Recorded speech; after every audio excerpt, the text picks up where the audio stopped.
السلام علیکم ورحمۃ اللہ۔ اجتماع کے اختتام کے موقع پر مولانا خورشید صاحب ہدایت دیتے ہوئے جماعتوں کو یہ بیان کیا انہوں نے۔ قل هذه سبيلي أدعو إلى الله على بصيرة أنا ومن اتبعني وسبحان الله وما أنا من المشركين صدق الله العظيم۔ وقال رسول الله صلى الله عليه وسلم إن الله لا ينظر إلى صوركم ولا إلى أموالكم ولكن ينظر إلى قلوبكم وأعمالكم۔ وقال النبي صلى الله عليه وسلم إنكم على بينة من ربكم ما لم تظهر فيكم سكرتان، سكرة الجهل وسكرة حب العيش، وأنتم تأمرون بالمعروف وتنهون عن المنكر وتجاهدون في سبيل الله، فإذا ظهر فيكم حب الدنيا فلا تأمرون بالمعروف ولا تنهون عن المنكر ولا تجاهدون في سبيل الله، القائلون يومئذ بالكتاب والسنة كالسابقين الأولين من المهاجرين والأنصار۔ وقال النبي صلى الله عليه وسلم ألا فليبلغ الشاهد منكم الغائب، او كما قال النبي صلی اللہ علیہ وسلم۔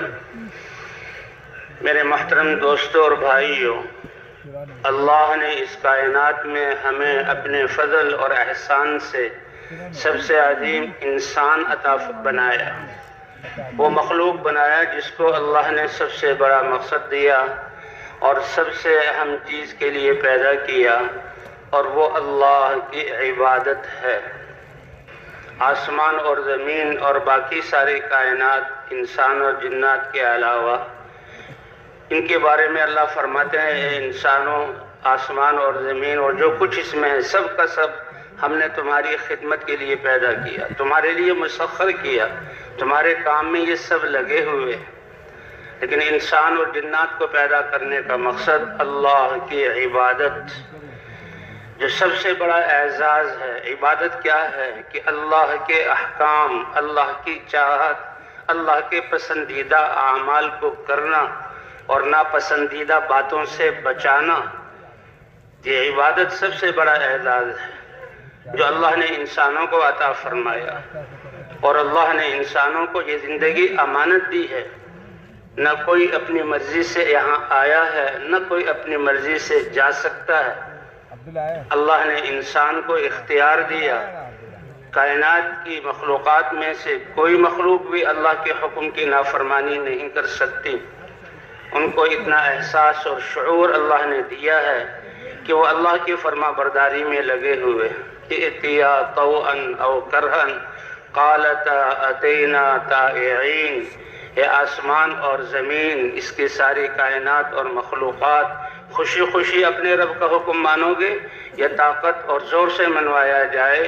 تو ساری کائنات نے دستبستہ ہو کر عرض کیا اے رب العالمین، خوشی خوشی ہم تیرا حکم ماننے کے لیے تیار ہیں۔ تو ساری کائنات اللہ کے حکم کے ساتھ جکڑی ہوئی ہے۔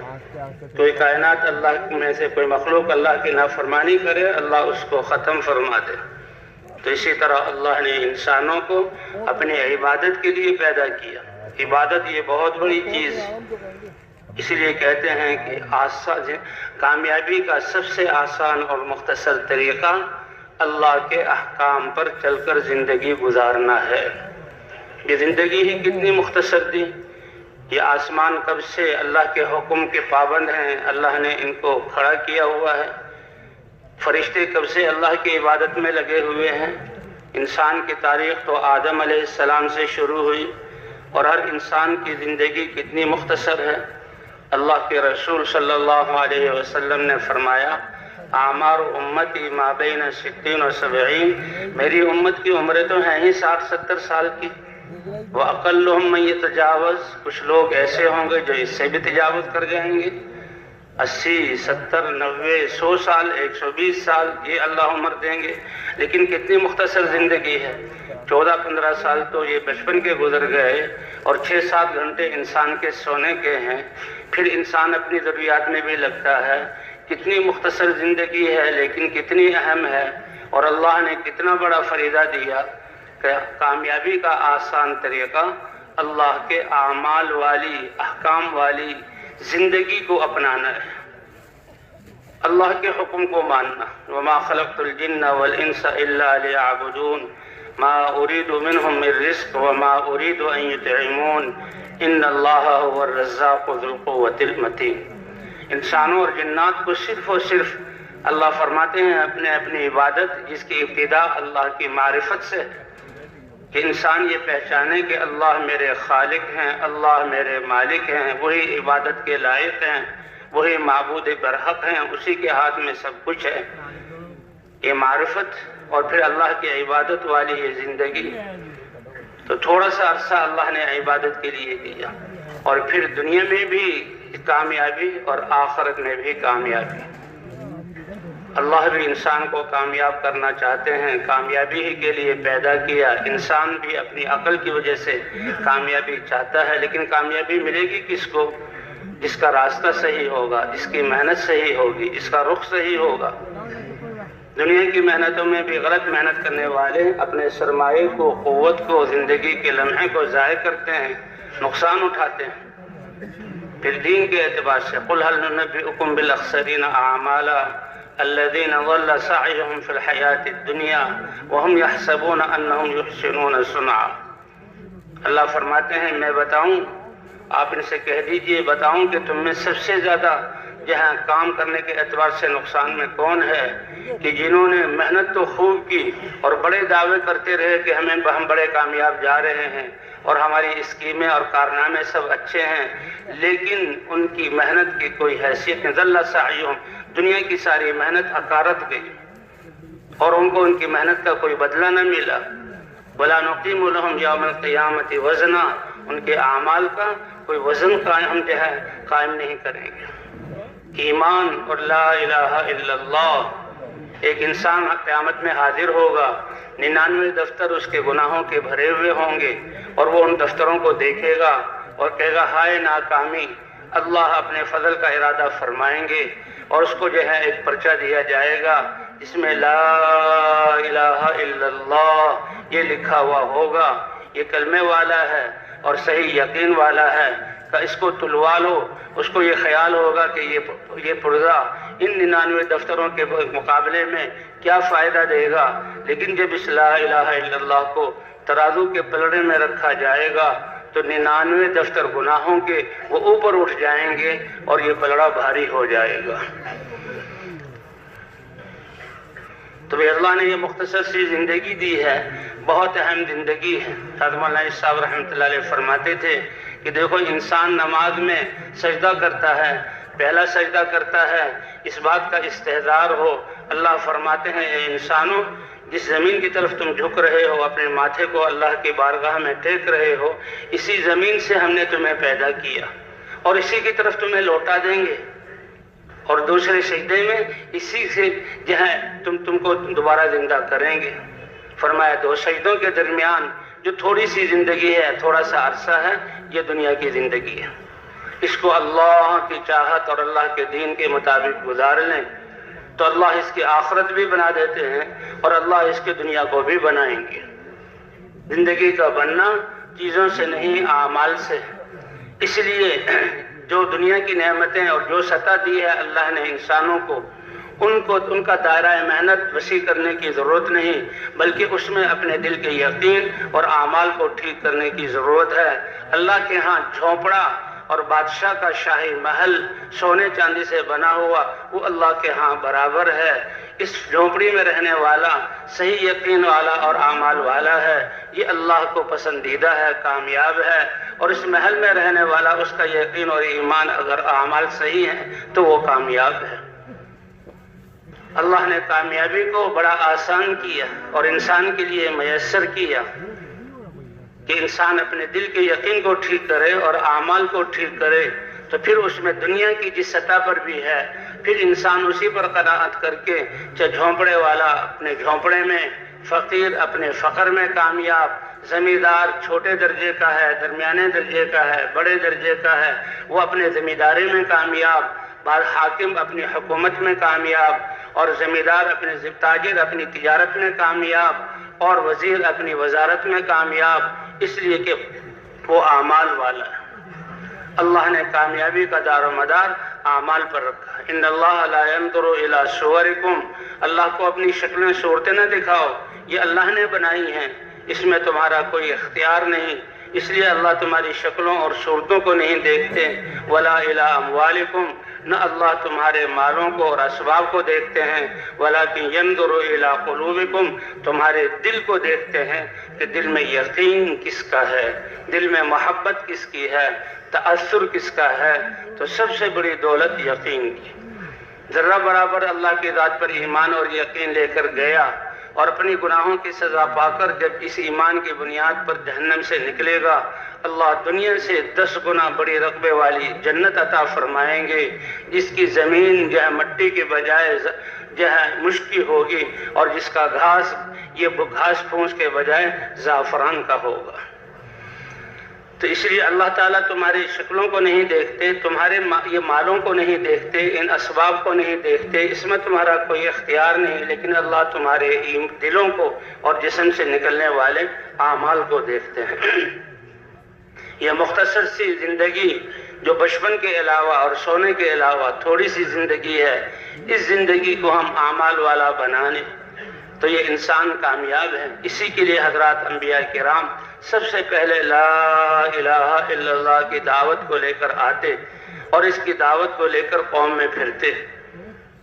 کہتے ہیں یہ جو اللہ تعالیٰ نے اس کائنات کو انسان کی خدمت میں لگایا، کتنی چیزیں نقل و حرکت میں ہیں، سورج یہ حرارت اور روشنی لے کر کب سے حرکت کر رہا ہے، یہ ہوائیں فضاؤں میں کیسے لپک رہی ہیں، یہ پانی کیسے کہاں سے کہاں تک بہہ رہا ہے، یہ بادل جو چل رہے ہیں، یہ جتنی چیزیں بھی انسانوں کے فائدے کی چیزیں لے کر چل رہے ہیں اور انسانوں کی زندگی کا بقا ان پر موقوف ہے، ان کی حیثیت اس اللہ کے پیغام کے مقابلے میں کچھ نہیں جو انبیاء اور دین کی محنت والے اس پیغام کو لے کر دنیا میں چلتے ہیں۔ یہ اللہ کا پیغام، اللہ کا دین، مبارک زندگی، یہ وہ مبارک زندگی ہے کہ جس پر اس کائنات کی بقا بھی ہے اور انسان کی آخرت کا بننا بھی ہے۔ تو ایک اللہ کہنے والا بھی دنیا میں باقی رہے گا، اللہ قیامت کو قائم نہیں فرمائیں گے۔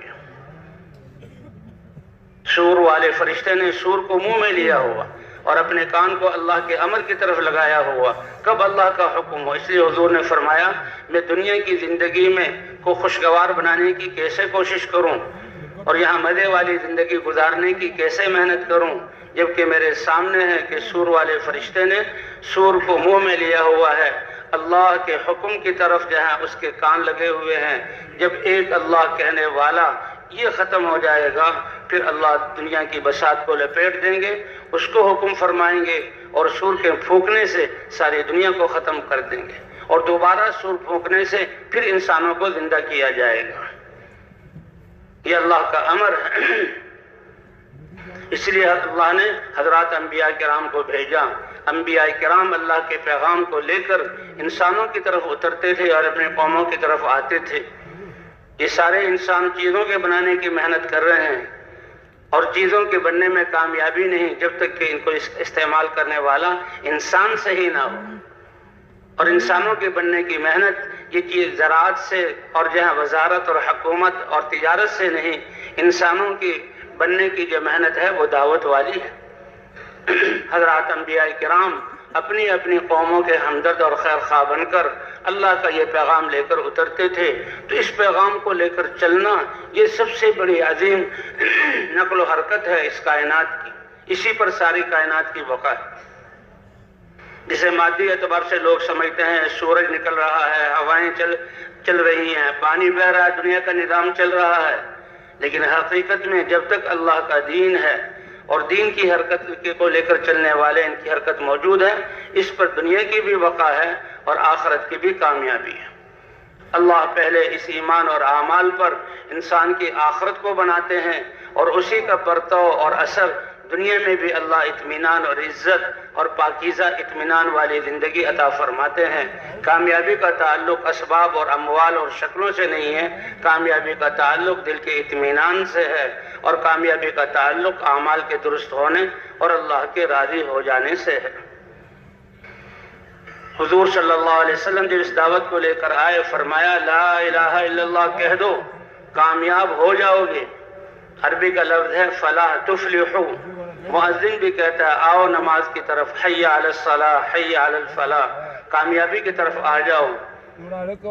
تو علماء نے لکھا ہے فلاح، کامیابی، یہ اتنا اونچا اور اتنا گہرا اور اتنا جامع لفظ ہے کہ دنیا اور آخرت کی ساری خیریں اس میں چھپی ہوئی ہیں۔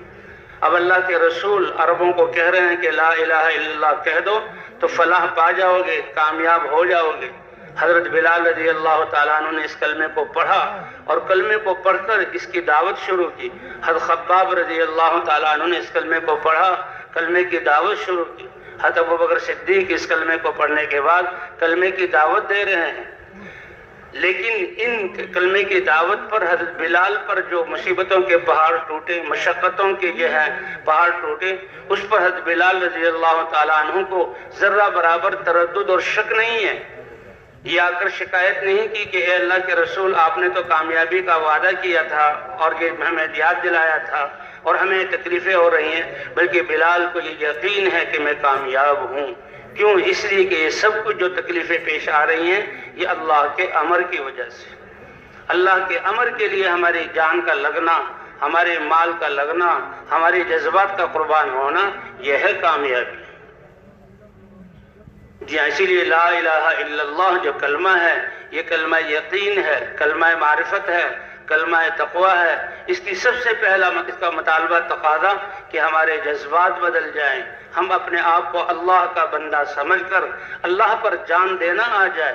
اے اللہ یہ جان اور مال اور یہ صلاحیتیں یہ سب کچھ تیرا دیا ہوا، تیرے ہی دین کے لیے لگ جائے، اور آپ تو دنیا میں بھی اس کا اجر اطمینان اور عزت کی صورت میں دیں گے، اور آخرت میں بھی اس کا اجر بڑھا چڑھا کر دیں گے۔ تو اللہ کے دین کے لیے جان اور مال کا لگ جانا یہ کامیابی۔ اس کے لیے اللہ تعالیٰ نے 1,24,000 انبیاء بھیجے، انسانوں کو ان اعمال اور زندگی پر ڈالنے کے لیے جس میں دنیا کی بقا ہو اور دنیا امن کا گہوارہ بنے، اللہ کی رحمتیں اترے، اس کے لیے انبیاء کی محنت ہے۔ اس لیے جن لوگوں نے بھی، جن قوموں نے بھی، چاہے وہ بادشاہ ہوں اور چاہے عوام ہوں، چاہے تاجر ہوں اور چاہے وہ صنعت والے ہوں، انبیاء کی بات کی تصدیق کی، لا الہ الا اللہ کا اقرار کیا اور اپنی زندگیوں کو اللہ کے احکام کے مطابق جہاں ڈھالا، تو وہی لوگ کامیاب ہوئے۔ زمین کا وارث بھی اللہ نے ان کو بنایا، نسلیں بھی ان کی چلی، اور اللہ تعالیٰ نے ان کے وجود میں آنے پر باطل کو ختم کیا، فرعون کی فرعونیت کو توڑا، حق کے وجود کے آنے پر نمرود کی نمرودیت کو اللہ نے ہلاک کیا، ابراہیم علیہ السلام کی دعوت جو تھی اس کے حق پہ موجود ہونے پر، نوح علیہ السلام کی قوم کی کثرت کے بت کو توڑا نوح علیہ السلام کی دعوت پر۔ تو دعوت ہے، دعوت کے شروع ہونے سے فیصلہ ہوتا ہے۔ سب سے آخر میں سارے نبیوں کے سردار حضرت محمد صلی اللہ علیہ وسلم اسی پیغام کو لے کر آئے، لیکن آپ کی اور پہلے انبیاء کی بعثت میں فرق کہ ہر نبی ایک علاقے اور ایک محدود جہاں وہ قوم کی طرف اور زمانے کے لیے بھیجے گئے، اور حضرت محمد صلی اللہ علیہ وسلم کو سارے انسانوں کے لیے رسول اور نبی اور رحمت للعالمین بنا کر بھیجا۔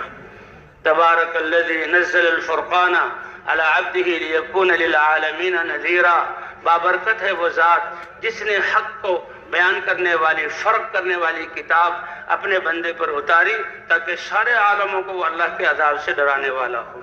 وَمَا أَرْسَلْنَاكَ إِلَّا كَافَةً لِلنَّاسِ بَشِيرًا وَنَذِيرًا، اے نبی ہم نے آپ کو سارے عالموں کے لیے، سارے انسانوں کے لیے بشارت دینے والا بنا کر کہ ایمان اور اعمال والوں کو کامیابی اور اللہ کی رضا اور جنت کے درجات اور دنیا کے سارے امور کا حل ہونا، یہ بشارت دینے والا بنا کر اور نافرمانی کی صورت میں دنیا اور آخرت کی ناکامی سے اللہ کے عذاب سے ڈرانے والا بنا کر بھیجا۔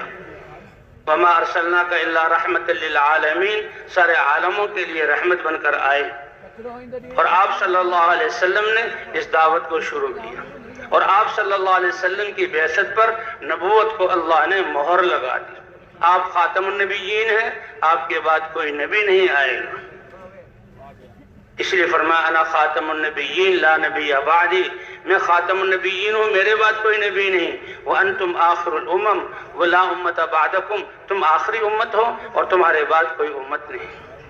اور فرمایا انا حظکم من النبیین، اے میری امت فخر اور ناز کرو اپنے نصیبے پر کہ اللہ کے ہاں نسبت ایک اللہ کی، کہ اللہ کے بندے، اور اس کے بعد جو بڑائی کی نسبت ہوگی وہ نبیوں کی، کون ابراہیم علیہ السلام کی اتباع کرنے والا ہے، کون موسیٰ علیہ السلام کی اتباع کرنے والا ہے، کون عیسیٰ علیہ السلام کا امتی ہے، کون داؤد علیہ السلام پر ایمان لانے والا ہے، ان کی نسبتیں ان کے ساتھ اسی کے مطابق مرتبہ، اور فخر کرو کہ تمہاری نسبت حضرت محمد صلی اللہ علیہ وسلم کی طرف ہے، کہ یہ کون ہے، یہ حضرت محمد صلی اللہ علیہ وسلم کی امت ہے۔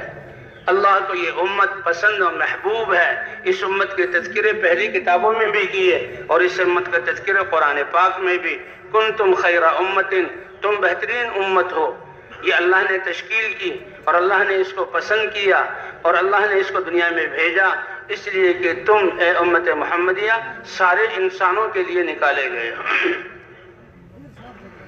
فرمایا تمہارا نصیبہ میں ہوں، تمہاری نسبت میری حضرت محمد صلی اللہ علیہ وسلم کی طرف ہے، یہ کتنا بڑا اعزاز ہے، اور میرے لیے یہ بھی نصیبہ ہے کہ جو بہترین امت تھی نبیوں کے کام والی، وہ اللہ نے مجھے عطا فرمائی۔ تم بہترین امت ہو، سارے انسانوں کے نفع رسانی کے لیے نکالے گئے، اس لیے یہ دعوت والا کام اس امت کو پہلے دن سے ملا، جسے لا الہ الا اللہ یہ ایک وعدہ ہے اللہ سے۔ اللہ نے یہ نماز عطا فرمائی، کہ نماز کتنا بڑا عمل ہے، اللہ 5 دفعہ اپنے گھر بلواتے ہیں، اور اللہ اکبر کہہ کر، انسان اللہ اکبر کے کہنے سے لے کر اور سلام پھیرنے تک یہ 10 12 منٹ 15 منٹ کی جو عبادت ہے نماز کی، فرض نماز کو ادا کرنا، یہ کتنی بڑی عبادت ہے کہ انسان اس میں اپنے سارے اعضاء کو اللہ کے حکم کا پابند بنا دیتا ہے۔ 10 12 منٹ کی عبادت کہ اللہ اکبر کہنے سے لے کر سلام پھیرنے تک اپنے اعضاء اور دل اور دماغ کو اللہ کے حکم کا پابند بنا دینا، اس کا نام نماز ہے۔ اور لا الہ الا اللہ محمد الرسول اللہ، اس میں ہم نے اللہ سے ایک عہد کیا، اللہ سے وعدہ کیا، اور اتنا پیارا یہ وعدہ ہے، اللہ فرماتے ہیں اے ایمان والے، تو نے تو اس کلمے کو پڑھ کے اپنی جان اور مال کو مجھے بیچ دیا، اور میں نے تیری جان اور مال کو جنت اور اپنی رضا کے بدلے میں خرید لیا۔ کتنا بڑا یہ وعدہ ہے، محمد الرسول اللہ، محمد صلی اللہ علیہ وسلم اللہ کے رسول ہیں۔ جب وہ خاتم النبیین ہیں تو ان کے ختم نبوت کی وجہ سے اللہ نے ہمیں نبیوں والا کام، یہ دعوت والا کام عطا فرمایا۔ اس پیغام کو لے کر چلنا، اسی پر کائنات کی بقا ہے۔ جتنی چیزیں دنیا کے انسانوں کے فائدے کی چیزیں، جو فائدے کی چیزیں لے کر نقل و حرکت کر رہی ہیں، اس میں سب سے زیادہ اہم نقل و حرکت جہاں ایمان والوں کا اس کلمے کو لے کر پھرنا ہے۔ کائنات کی بقا ہی اس پر ہے۔ اس لیے بھئی حضور صلی اللہ علیہ وسلم کی ختم نبوت کی وجہ سے اللہ نے یہ محنت اس امت کو عطا فرمائی، اس لیے فرمایا یہ بہترین امت ہے، یہ امت اللہ نے مجھے عطا فرمائی۔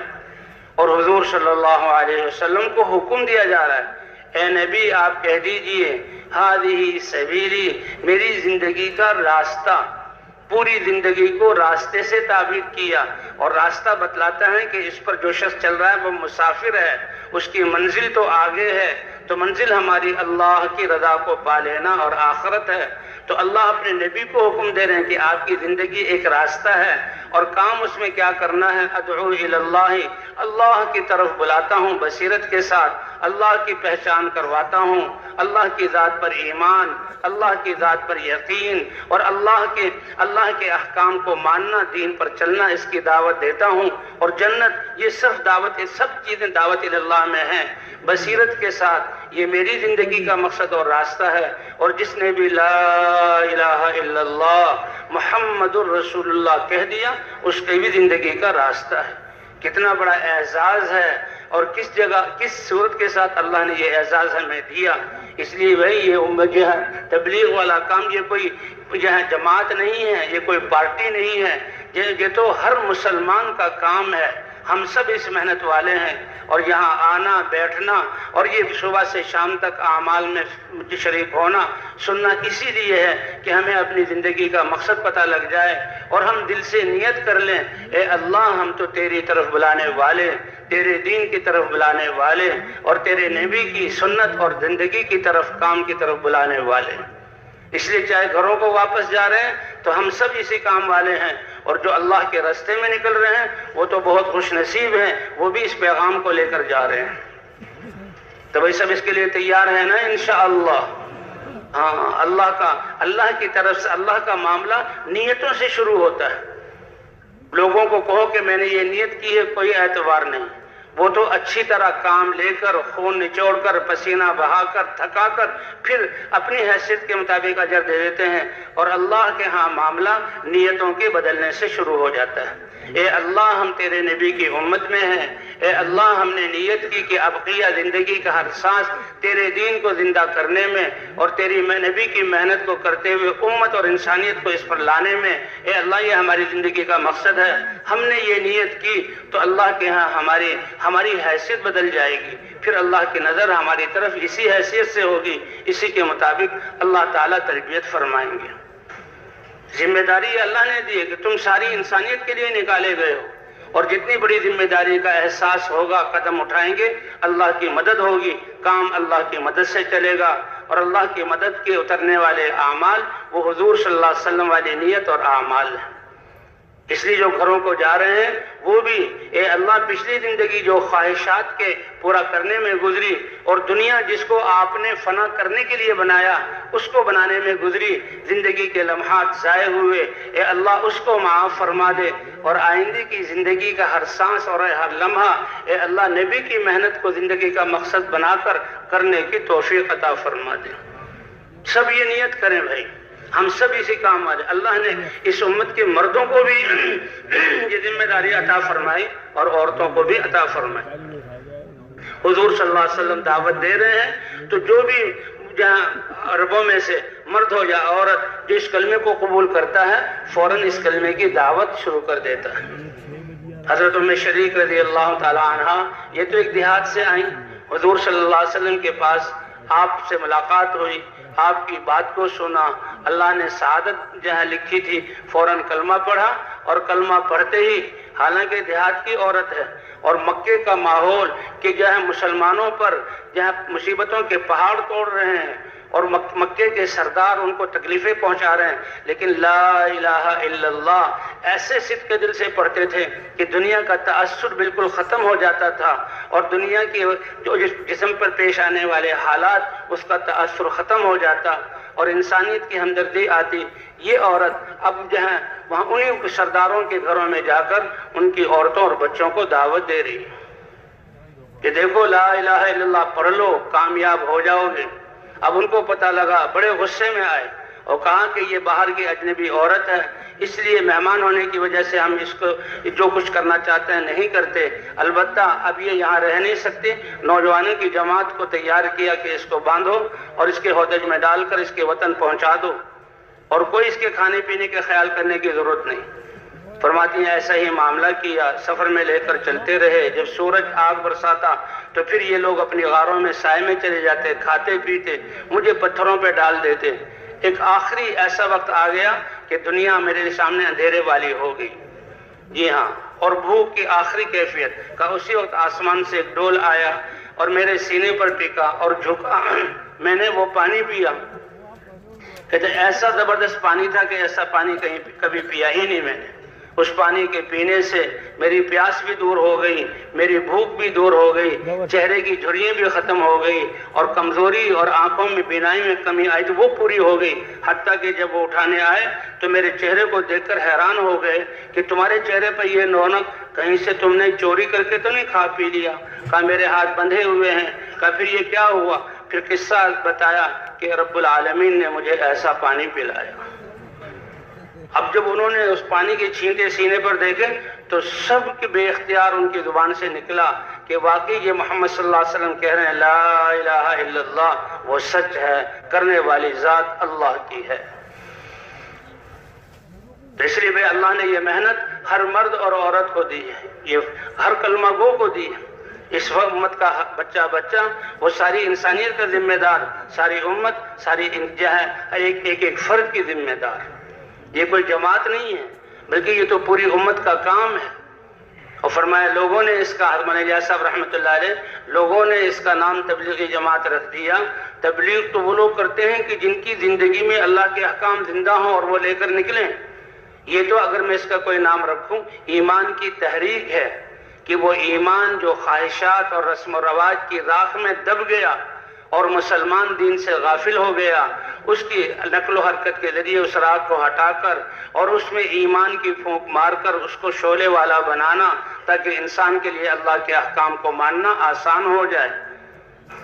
تو بھئی ابھی تو اسی ایمان کو مضبوط کرنے کی کہ ہمارے زندگی کے سارے شعبوں میں اللہ کے احکام زندہ ہو جائیں۔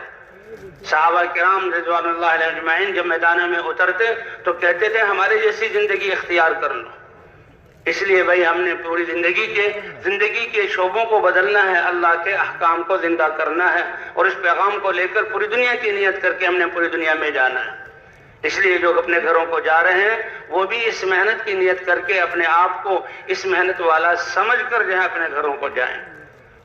اگر ہم اپنے آپ کو اس محنت والا سمجھیں گے، ذمہ دار سمجھیں گے اور گھر والوں کو سمجھائیں گے تو اللہ کی نظروں میں بھی ہماری قیمت اسی طرح ہوگی اور ہماری اللہ تربیت فرمائیں گے۔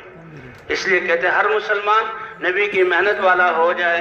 نبی کی محنت میں سب سے بنیادی بات دعوت دینا ہے کہ مخلوق سے خالق اللہ کی طرف بلانا، اور اسباب اور اموال مادی شکلوں سے اعمال میں کامیابی بتلانا، اور دنیا کی بے ثباتی بیان کر کے آخرت کی طرف بلانا، یہ ہمارا مقصد ہے۔ اور حضور صلی اللہ علیہ وسلم والی صفات کو اپنا کر اس کام کو پیش کرنا۔ تو ہر مسلمان جو ہے، ہر صحابی داعی تھا، ہر صحابی حضور سے علم لینے والا اور دوسرے انسانوں کو علم سکھانے والا تھا، ہر صحابی ذکر و عبادت اور دعا والا تھا، اور حضور صلی اللہ علیہ وسلم کے اخلاق سے وہ متصف تھے۔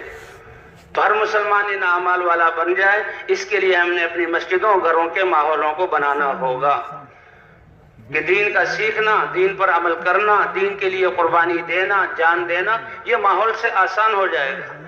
ماحول ہر مشکل چیز کو آسان کر دیتا ہے، ماحول ہر دور کی چیز کو قریب کر دیتا ہے، اور اگر ماحول نہ ہو تو آسان سی چیز بھی مشکل ہو جاتی ہے اور ایک عام بات بھی سمجھ میں نہیں آتی۔ اس لیے بھئی جو واپس جا رہے ہیں یہ بھی اپنے آپ کو حضور کی محنت والا سمجھ کر اپنی مسجدوں میں روزانہ کا مشورہ اور ایک مضبوط جماعت اور روزانہ جو ہے لوگوں کے پیچھے پھرنا، دعوت لے کر جانا، اللہ کا پیغام لے کر جانا، اس کی نیت کریں۔ اور روزانہ فضائل کی تعلیم کہ جو ہم یہ دعوت دے رہے ہیں کہ اللہ الہ الا اللہ، کرنے والے اللہ ہیں، کامیابی اللہ دیتے ہیں، دنیا آخرت کی کامیابی اور مسائل کا حل اللہ نے اپنے دین اور احکام میں رکھا ہے۔ وہ کیسے ہوگا؟ اس کی تفصیل اور اس کی تقویت فضائل کی تعلیم کے ذریعے۔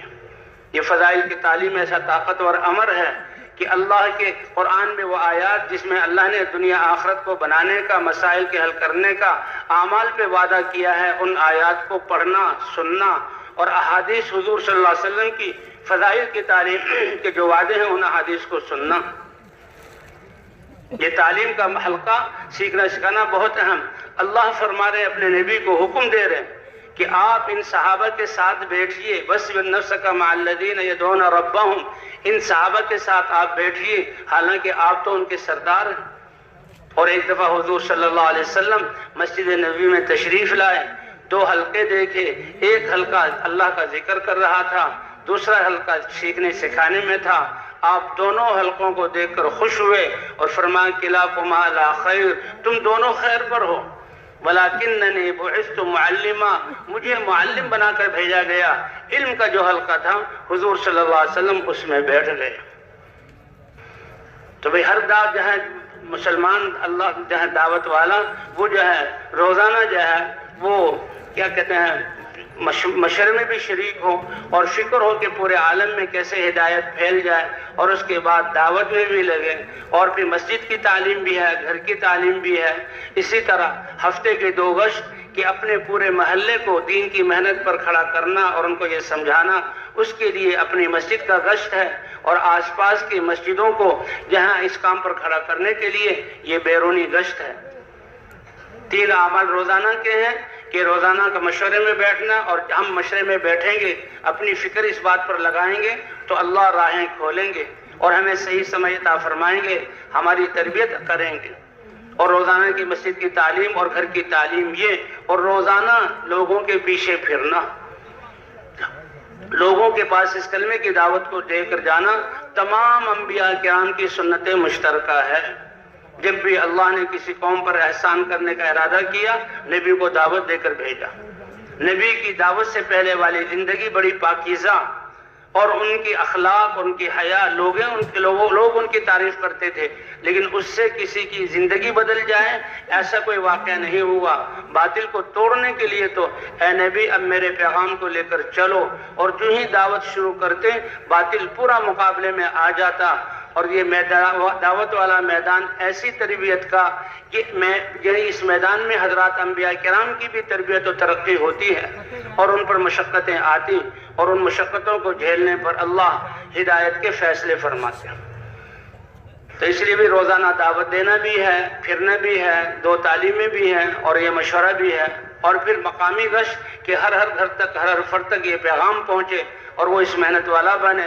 آس پاس کی مسجدوں کو اس کام پر کھڑا کرنے کے لیے بیرونی گشت ہے، اور بھائی شہروزے کے ذریعے جہاں پنچکوسہ میں جتنے بھی دیہات ہیں ہم ان دیہاتوں میں جائیں اور ان دیہات والوں کو مسجد کے اس کام پر اور عمل پر، دعوت والے عمل پر کھڑا کریں، اور پھر وہ اپنے آگے پنچکوسہ میں جائیں حتیٰ کہ یہ پیغام دنیا کے کونوں میں پہنچ جائے۔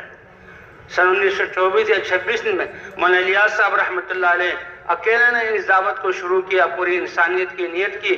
آج اللہ نے اپنے فضل سے دنیا کے ہر ملک میں اس آواز کو پہنچا دیا، اور لوگ نقل و حرکت پر آ گئے، اور یہ اجتماع یہ دلیل ہے کہ لاکھوں انسان اس میدان میں اس فکر میں بیٹھے ہوئے ہیں۔ اللہ اس کی صحیح سمجھ عطا فرمائے، اللہ اس پر استقامت عطا فرمائے، اور اللہ ہمیں صحیح محنت کی توفیق عطا فرمائے۔ تو شہروزے کے ذریعے سے جہاں آس پاس کے دیہات اور ان کو پھر آگے بھیجنا، تاکہ دنیا کا کوئی گاؤں ایسا، مسلمان ایسا نہ بچے اس تک یہ دعوت نہ پہنچ جائے۔ اور 40 دن یہ ملکی سطح پر، اور بھئی 4 مہینے اللہ کے راستے میں لگانا تاکہ ہم اس محنت کو سیکھ لیں۔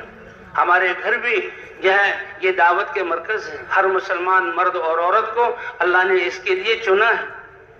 صحابہ کرام کے گھر ایسے کہ جب وفود آتے تھے، عورتوں کو گھروں میں ٹھہرایا جاتا، مردوں کو مسجدوں میں ٹھہرایا جاتا، اور عملی زندگی اور دعوت اور اعمال ان کو سکھائے جاتے، چند دنوں میں سیکھ جاتے۔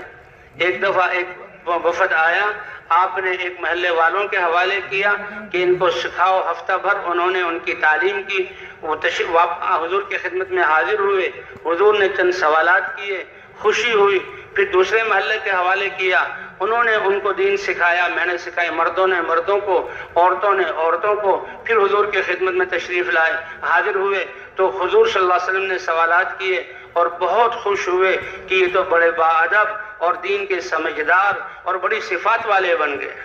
اس لیے مسلمان کا ہر گھر جہاں وہ دین کی محنت کا مرکز ہو اور تربیت گاہ ہو، وہ اور وہ بچے جو مسلمانوں کے گھروں میں پیدا ہوں تو شروع ہی سے ان کی تربیت، ہر بچے کو اللہ فطرت اسلام پر پیدا کرتے ہیں، چاہے وہ یہودی کے گھر میں پیدا ہو، چاہے وہ نصرانی کے گھر میں پیدا ہو، چاہے وہ مجوسی کے گھر میں پیدا ہو۔ ماں باپ اس کی جہاں غلط تربیت کر کے رخ کو غلط طرف لے جاتے ہیں۔ کیا خوش قسمت ہے وہ بچہ کہ مسلمان گھر میں پیدا ہو، کیونکہ سب سے پہلے وہ تمام انبیاء کی دعوت کے خلاصہ جو اذان کی صورت میں ہے، دائیں کان میں اس کے اذان کہی جاتی ہے، بائیں کان میں اس کی اقامت کہی جاتی ہے۔ حالانکہ یہ بچہ نہ اس کی آنکھ کھل رہی ہے، نہ زبان سے بول سکتا ہے، نہ کان سے سن سکتا ہے، نہ ہاتھ سے کسی چیز کو پکڑ سکتا ہے، لیکن کتنا خوش قسمت ہے، ماں باپ ایمان والے ہیں تو سب سے پہلے اذان کے کلمات اس کے کان میں کہے جا رہے ہیں۔ اور کیا خوش قسمت بچہ کہ ماں باوضو ہوتے رہتے ہوئے اس کو دودھ پلائے گی، بسم اللہ کے ساتھ دودھ پلائے گی، دائیں کروٹ پر اس کو سلائے گی، اور جب بھی پیشاب پخانہ کرے اس کو صاف کرے گی، پاک کرے گی۔ اور جب بچہ بولنے والا ہو تو سب سے پہلے اس بچے کی زبان پر اللہ کا نام ہو، کہ یہ دین اس پر کائنات کی بقا ہے۔ اللہ، یہ لفظ اللہ کائنات کی روح ہے۔ ایک کمزور سا انسان بھی مسلمان اللہ اللہ کہنے والا ہوگا، سارے کائن نظاموں کو اللہ باقی رکھیں گے۔ یہ دھوکہ لگا ہوا ہے کہ ہماری حکومتوں سے، ہمارے سڑکوں شاہراہوں کے نظام سے، ہماری نہروں کے نظام سے، اور ہماری تجارتوں اور کارخانوں دفتروں سے نظام چل رہا ہے۔ نہیں، جب اس میں کوئی ایک اللہ کہنے والا بھی نہ رہا، بادشاہ بھی ہوں گے اور وزراء بھی ہوں گے اور صنعتیں بھی ہوں گی، تجارت بھی ہوگی، زراعت بھی ہوگی، اور لوگ اپنے کام کو شروع کریں گے۔ جسے 9-10 بجے کام کو شروع کیا، اللہ کی طرف سے اس کائنات کو ختم کرنے کا فیصلہ ہو جائے گا، کیونکہ اللہ کہنے والا جس کی وجہ سے یہ نظام قائم تھا، اس کی روح نکل گئی، اللہ کائنات کو بھی ختم فرما دیں گے۔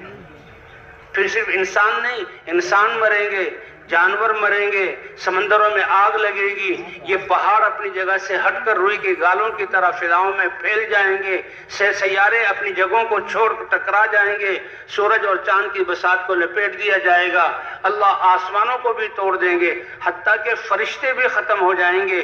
فرشتوں تو نور سے بنے ہوئے، اللہ پوچھیں گے اے ملک الموت کون باقی؟ اے اللہ آپ کی ذات ہے اور یہ 4 فرشتے ہیں، کہ ان 3 کی روحوں کو بھی نکال لو، اور اے ملک الموت اب تم بھی مر جاؤ، اب کائنات کی بقا کا کوئی جواز نہیں۔ اور اللہ فرمائیں گے لمن الملک اليوم، بتاؤ آج کس کی بادشاہت ہے؟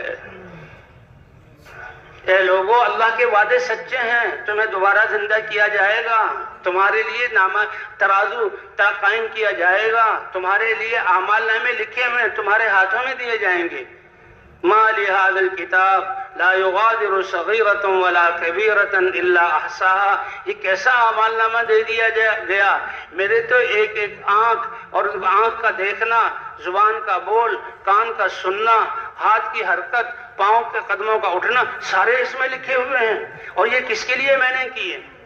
اگر اچھے اعمال ہیں تو خوش ہوگا اور کہے گا ہاؤم اقرؤوا کتابیہ انی ظننت انی ملاق حسابیہ، اور محشر والوں پڑھ لو میری کتاب، میں بالکل مطمئن ہوں، پڑھو میری کتاب، مجھے یقین تھا کہ اللہ نے ان السمع والبصر والفؤاد کل اولئک کان عنہ مسئولا، کہ میرے دیکھنا اس کا بھی پوچھا جائے گا، زبان کے بولوں کے بارے میں بھی پوچھا جائے گا، کانوں کے سننے کے بارے میں بھی پوچھا جائے گا۔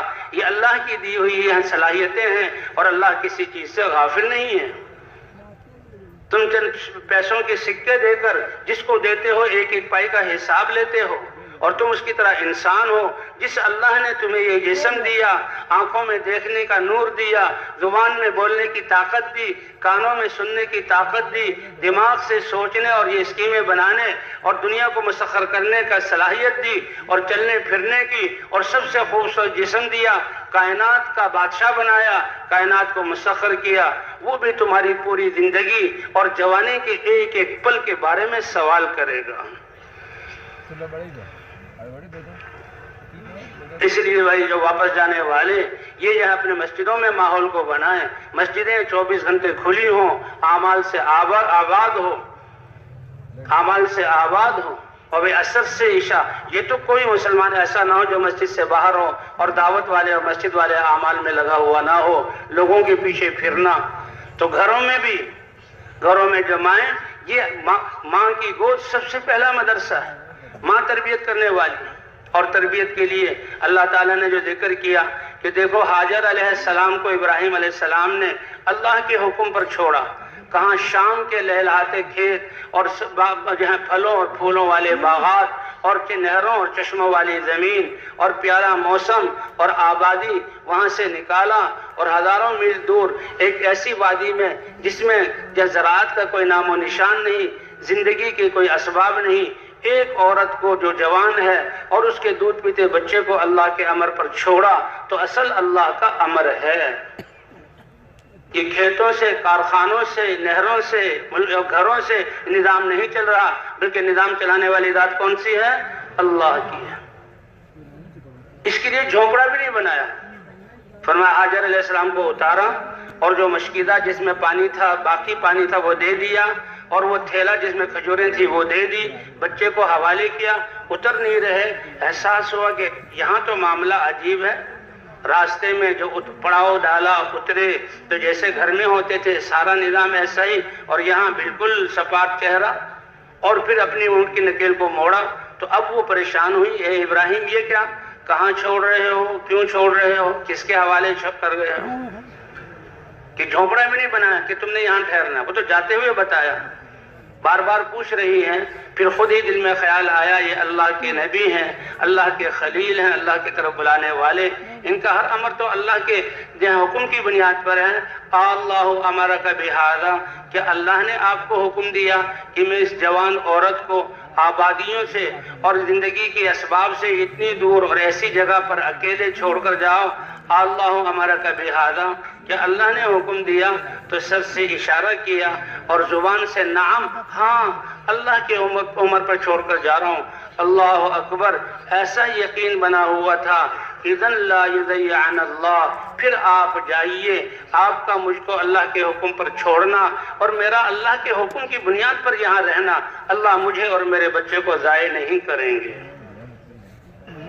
صرف ایک جوان عورت اور ننھے سے بچے کی زندگی کو نہیں، اللہ نے ارب انسانوں کی زندگی کے اسباب ان کی قربانی پر وہاں بنا دیے، آب زمزم عطا کر دیا، بیت اللہ اپنا بنوا لیا، حضور صلی اللہ علیہ وسلم یہاں تشریف لائے، ایک قربانی کرنے والی امت بنی اور لاکھوں انسان حج کرنے والے بنے اور عمرہ کرنے والے بنے۔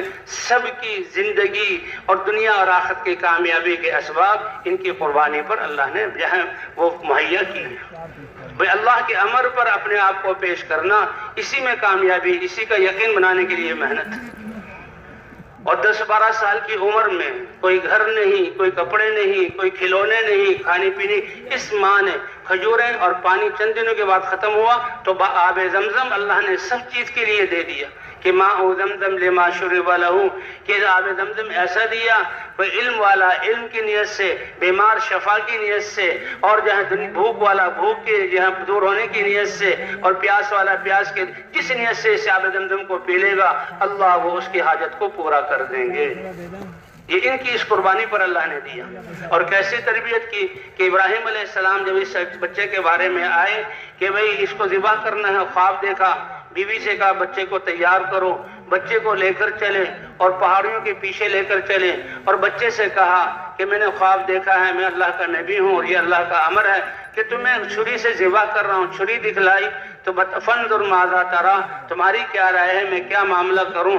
اس ماں نے اس حالت میں اس بچے کی ایسی تربیت کی تھی کہ بچہ بھی شوق اور خوشی میں اچھل پڑا اور اپنے ابا کو بہت پیارے القاب سے پکارا، او پیارے ابا جان، میری ننھی سی جان اللہ کے لیے جائے اور یہ گردن تن سے جدا ہو، آپ دیر کیوں کر رہے ہیں، آپ جلدی کیجئے۔ آپ میری ماں نے تربیت ایسی کی کہ اپنے اس بچے کو اللہ کے امر پر جان دینے میں صبر کرنے والا پائیں گے۔ تو یہ ہے تربیت۔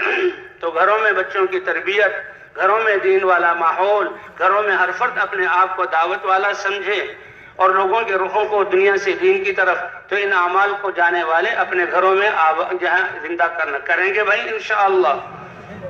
اور بھائی جو اللہ کے راستے میں جا رہے ہیں یہ تو بہت ہی بڑی نعمت ہے، اللہ کے راستے میں نکلنا کہ تمام انبیاء نقل و حرکت کو لے کر چلے، اور حضور صلی اللہ علیہ وسلم کہ جب سے نبوت ملی اس وقت سے لے کر حضور صلی اللہ علیہ وسلم دنیا سے پردہ فرما جانے تک اسی دعوت میں آخری کلمات جو آپ کے تھے الصلاۃ وما ملکت ایمانکم، کہ اللہ کی جو حقوق عبادات میں سب سے اہم نماز، اس کا اہتمام کرنا، اور حقوق العباد میں سے سب سے نازک مالک اور اس کا غلام، مالک اور اس کا غلام، اس سے نچلا کوئی درجہ نہیں ہے دو انسانوں میں۔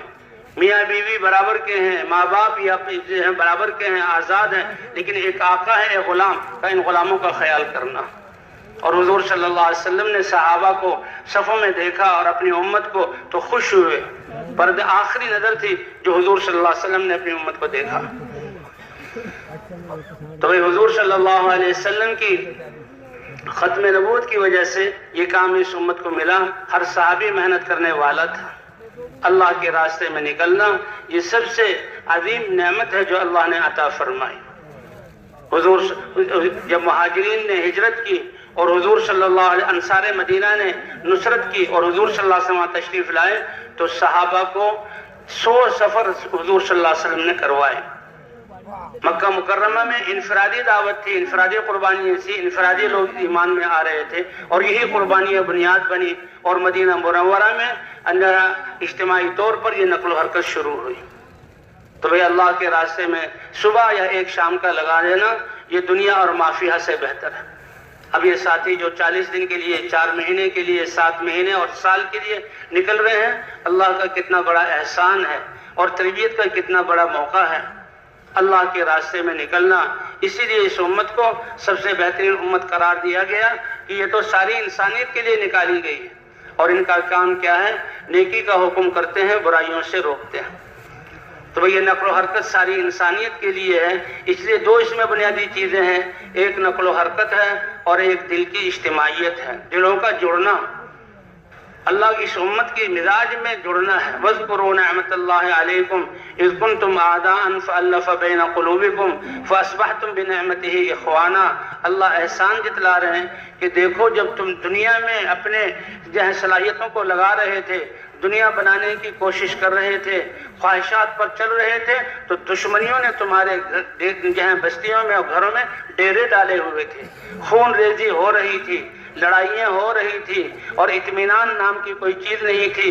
اللہ نے اپنے نبی کو بھیجا اور مدینے میں کلمے کی دعوت آئی اور دین کو قبول کرنا شروع کیا.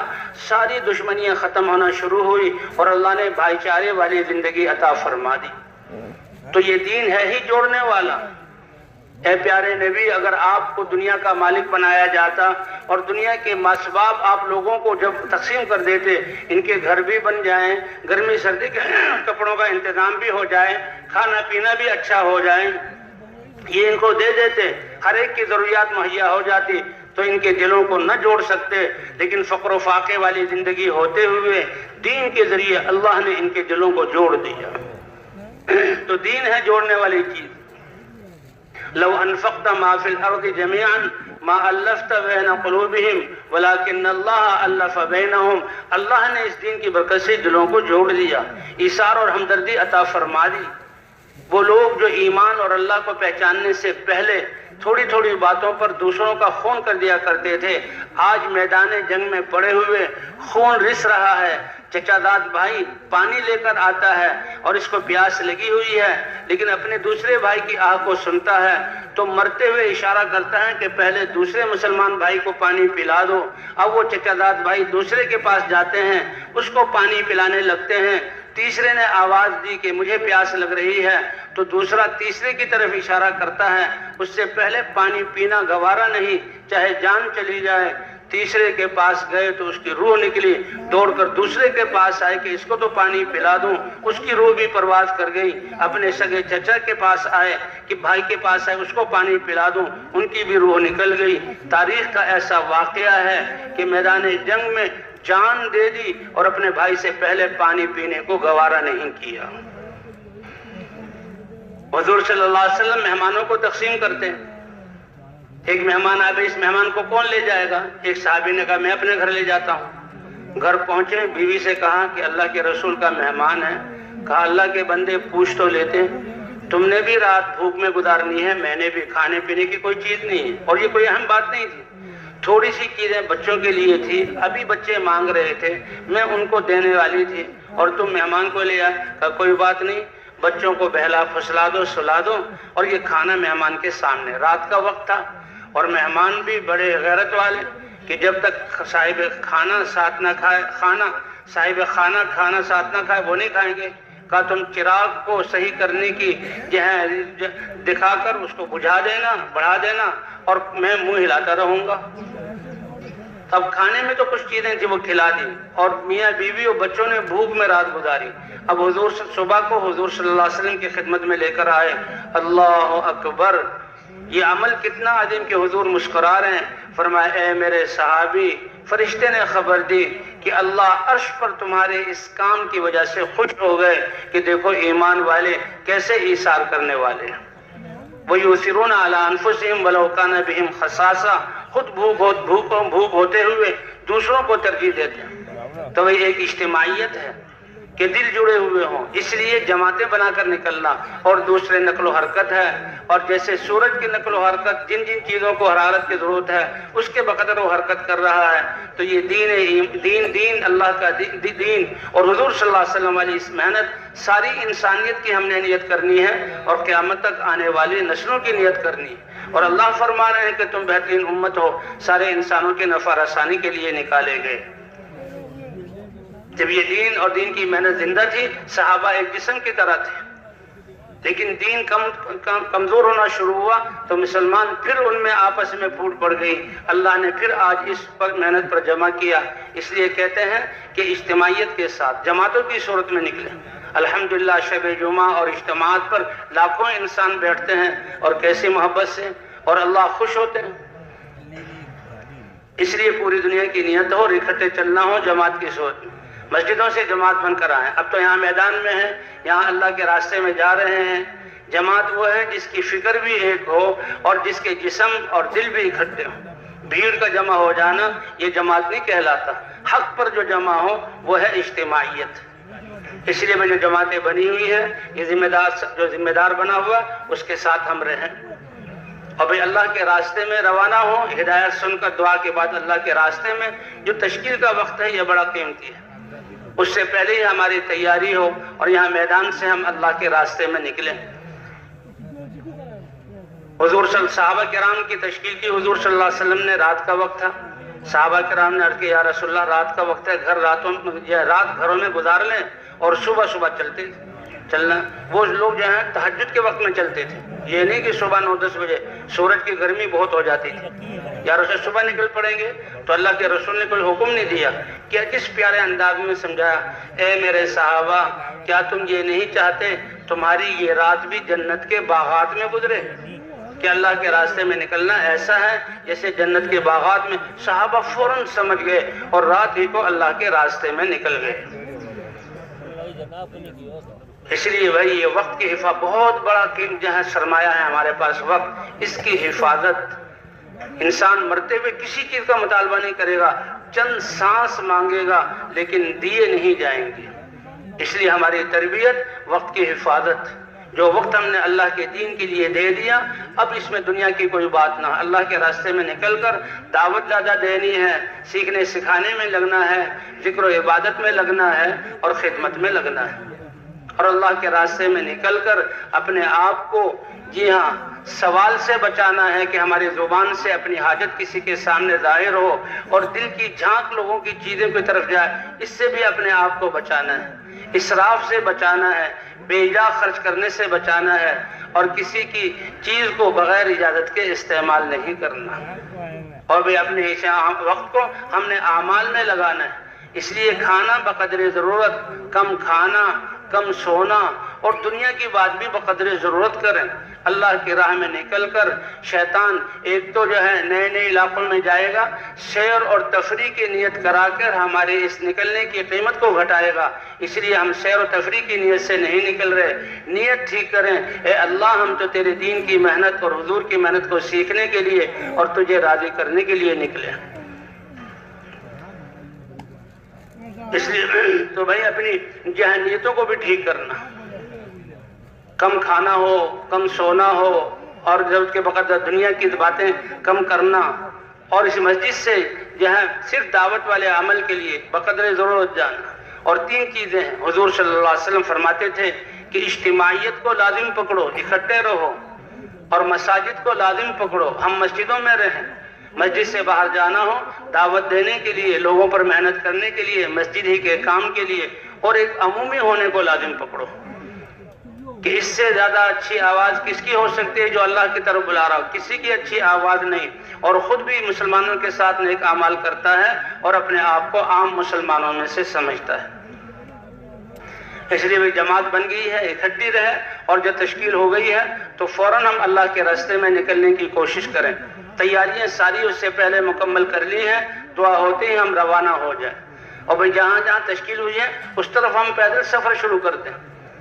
اللہ کے راستے میں تشکیل ہونے کے بعد رکنا پسندیدہ نہیں۔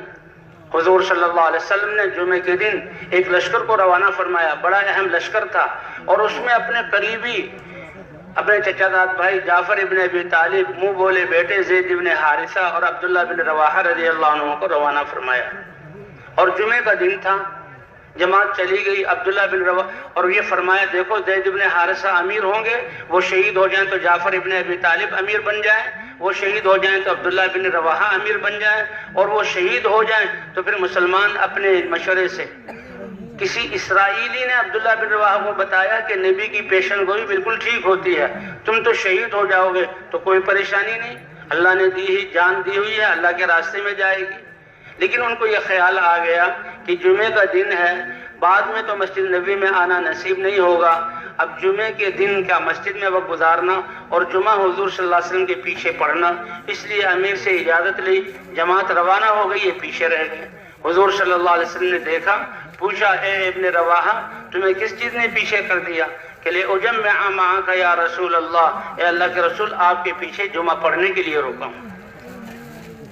یہ تو حضور کی محبت کا اس میں جو ہے اشارہ ہے کہ کتنی محبت ہے، حضور کے پیچھے جمعہ پڑھنا چاہتے ہیں۔ کہا کتنا پیچھے رہ گئے؟ کہ آدھا دن پیچھے رہ گئے۔ کہ سن لو، تمہاری وہ جماعت جو آدھا دن اللہ کے راستے میں مجھے میری مسجد کو چھوڑ کر نکل پڑی ہے، اگر روئے زمین کے تم مالک بن جاؤ اور اس کو صدقہ کر دو، وہ ثواب بھی، اور میرے پیچھے مسجد میں ٹھہرنے، میرے پیچھے نماز پڑھنے کے ثواب کو بھی جمع کر لو، تب بھی ان کے آدھے دن پہلے نکلنے کے ثواب کو تم پہنچ نہیں سکتے۔ اور اللہ کے راستے میں نکلنا، اس کے لیے صحابہ کی سب سے بڑی قربانی حضور کے ہوتے ہوئے حضور کو چھوڑنا۔ 100 سفر صحابہ کے کروائے ہیں، اور وہ سفر ہماری طرح ریل گاڑیوں میں اور بڑے سے بنی ہوئی سڑکوں میں نہیں تھے، وہ پیدل تھے اور بھوک کی حالت میں سفر تھے۔ 27 یا 29 سفروں میں حضور گئے، 70-72 سفروں میں صحابہ نکلے۔ جو صحابہ جا رہے ہیں وہ واپس آنے کی نیت سے نہیں، وہ تو جان کا نذرانہ پیش کرنے کی نیت سے، اور کتنے لوگ شہید ہو جاتے تھے، اپنی جانیں اللہ کے لیے دے دیتے تھے۔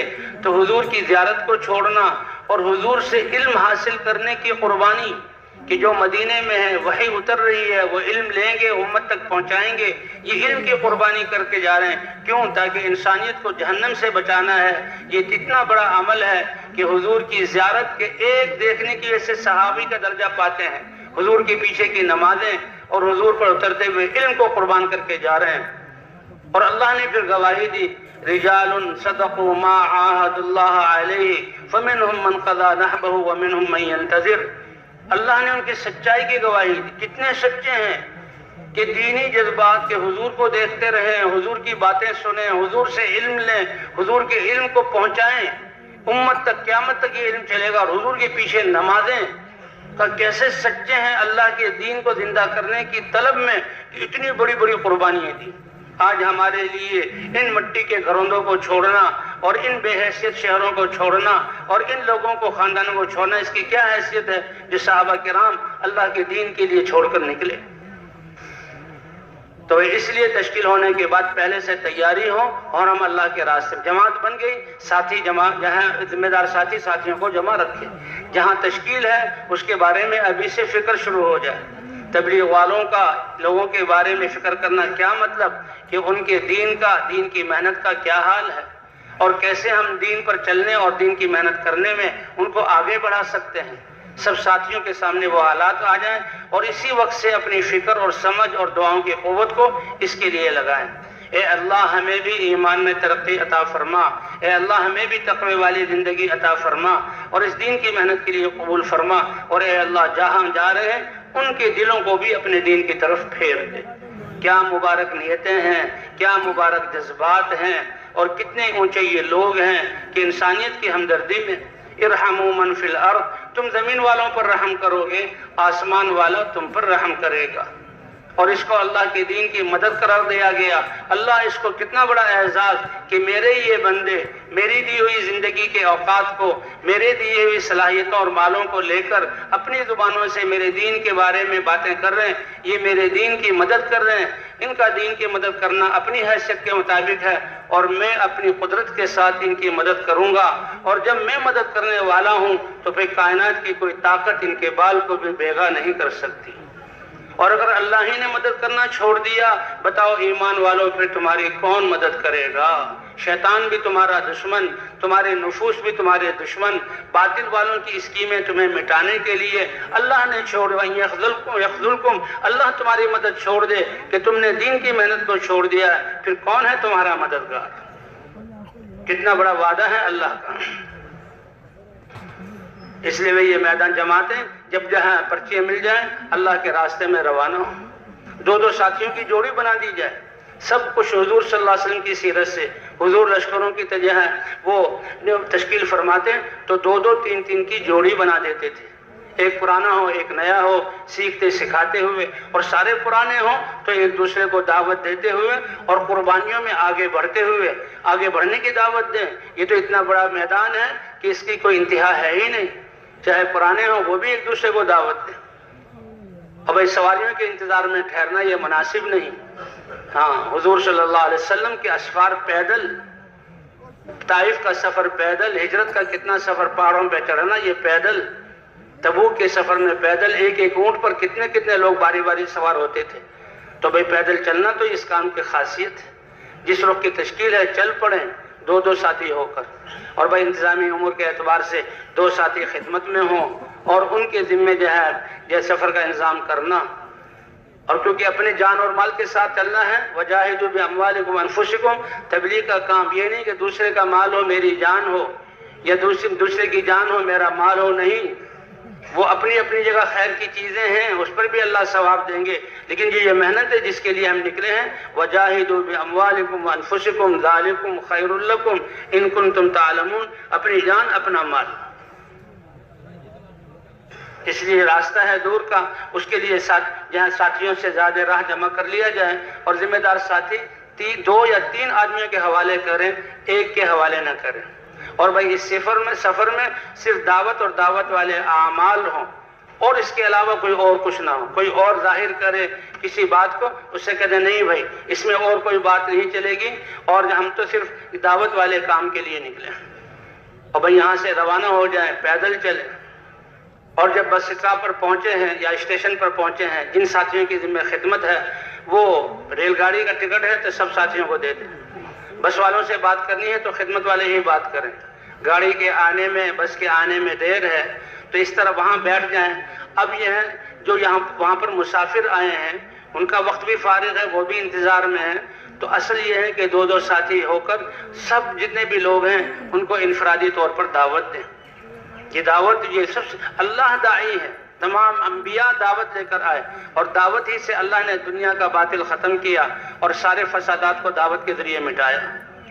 دو دو ساتھی ہوں ان کو دعوت دی جائے۔ ہماری دعوت میں لوگوں کو یہ بتلانا کہ اصل ذات اللہ کی ہے، کامیابی اللہ کے ہاں سے ملتی ہے، اور کامیابی کا راستہ اللہ کا مبارک دین ہے، اور دین کا زندگیوں میں آنا اس کے لیے نبیوں کی محنت ہے، اور حضرت محمد صلی اللہ علیہ وسلم کی تشریف آوری پر نبوت پر مہر لگ گئی، آپ خاتم النبیین ہیں۔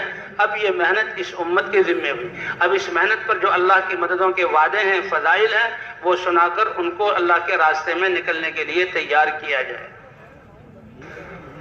ورنہ پھر تعلیم کو شروع کر دی جائے، تعلیم میں ان کو جوڑ لیا جائے۔ تعلیم بھی چاہے ہم اللہ کے راستے میں نکل کر کریں یا جہاں بھی کریں، ایسا ساتھی تعلیم کرے جو اس تعلیم کے بعد ہر جہاں حدیث اور فضائل پڑھنے کے بعد عمل اور محنت پر جہاں ڈالنے کے لیے دو تین جملے کہہ دے، صرف یہ نہیں کہ دعا کرو کہ جی اللہ اس پر عمل کی توفیق دے، نہیں بھائی اللہ نے ہمیں حضور کی امت میں بنایا ہے، اب یہ فضائل ہمیں کیسے حاصل ہوں، ہم ان اعمال پر کیسے آ جائیں، اس کے لیے یہ محنت ہے اور اللہ کے راستے میں نکلنا ہے۔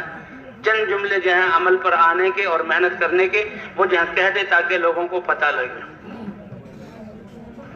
اور بھائی جتنا ہمارا سفر اور اعمال حضور صلی اللہ علیہ وسلم کی سنت کے موافق ہوں گے، اتنے ہی ہماری تربیت بھی ہوگی اور اتنے ہی یہ ہماری محنت یہاں مؤثر ہوگی کہ حضور کی محنت زندہ ہو اور حضور کی محنت میں حضور کا طریقہ بھی زندہ ہو۔